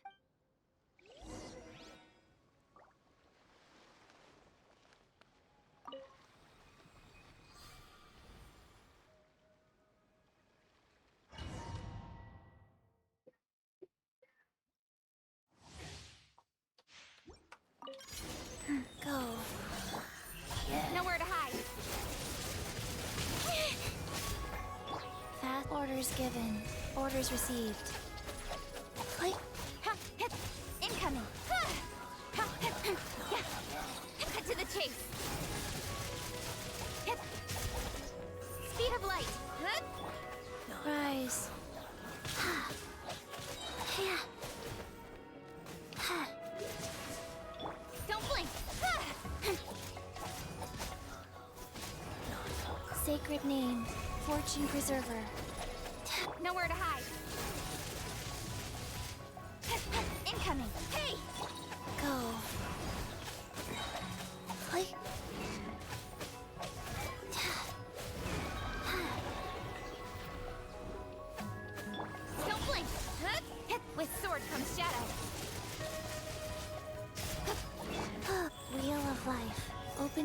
trace of adept Dietrix. Incoming! Nowhere to hide.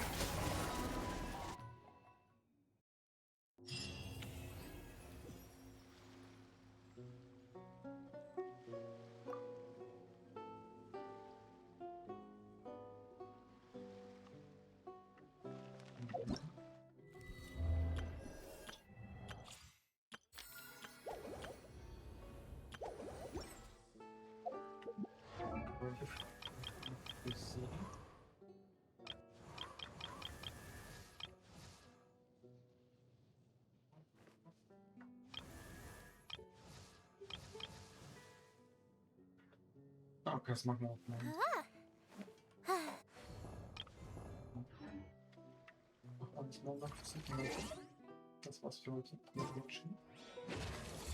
Einen magischen Tag und morgen versuchen wir die News-Story zu starten. Alles viel länger gedauert, als ich dachte. Ich dachte, das wird wirklich schneller gehen.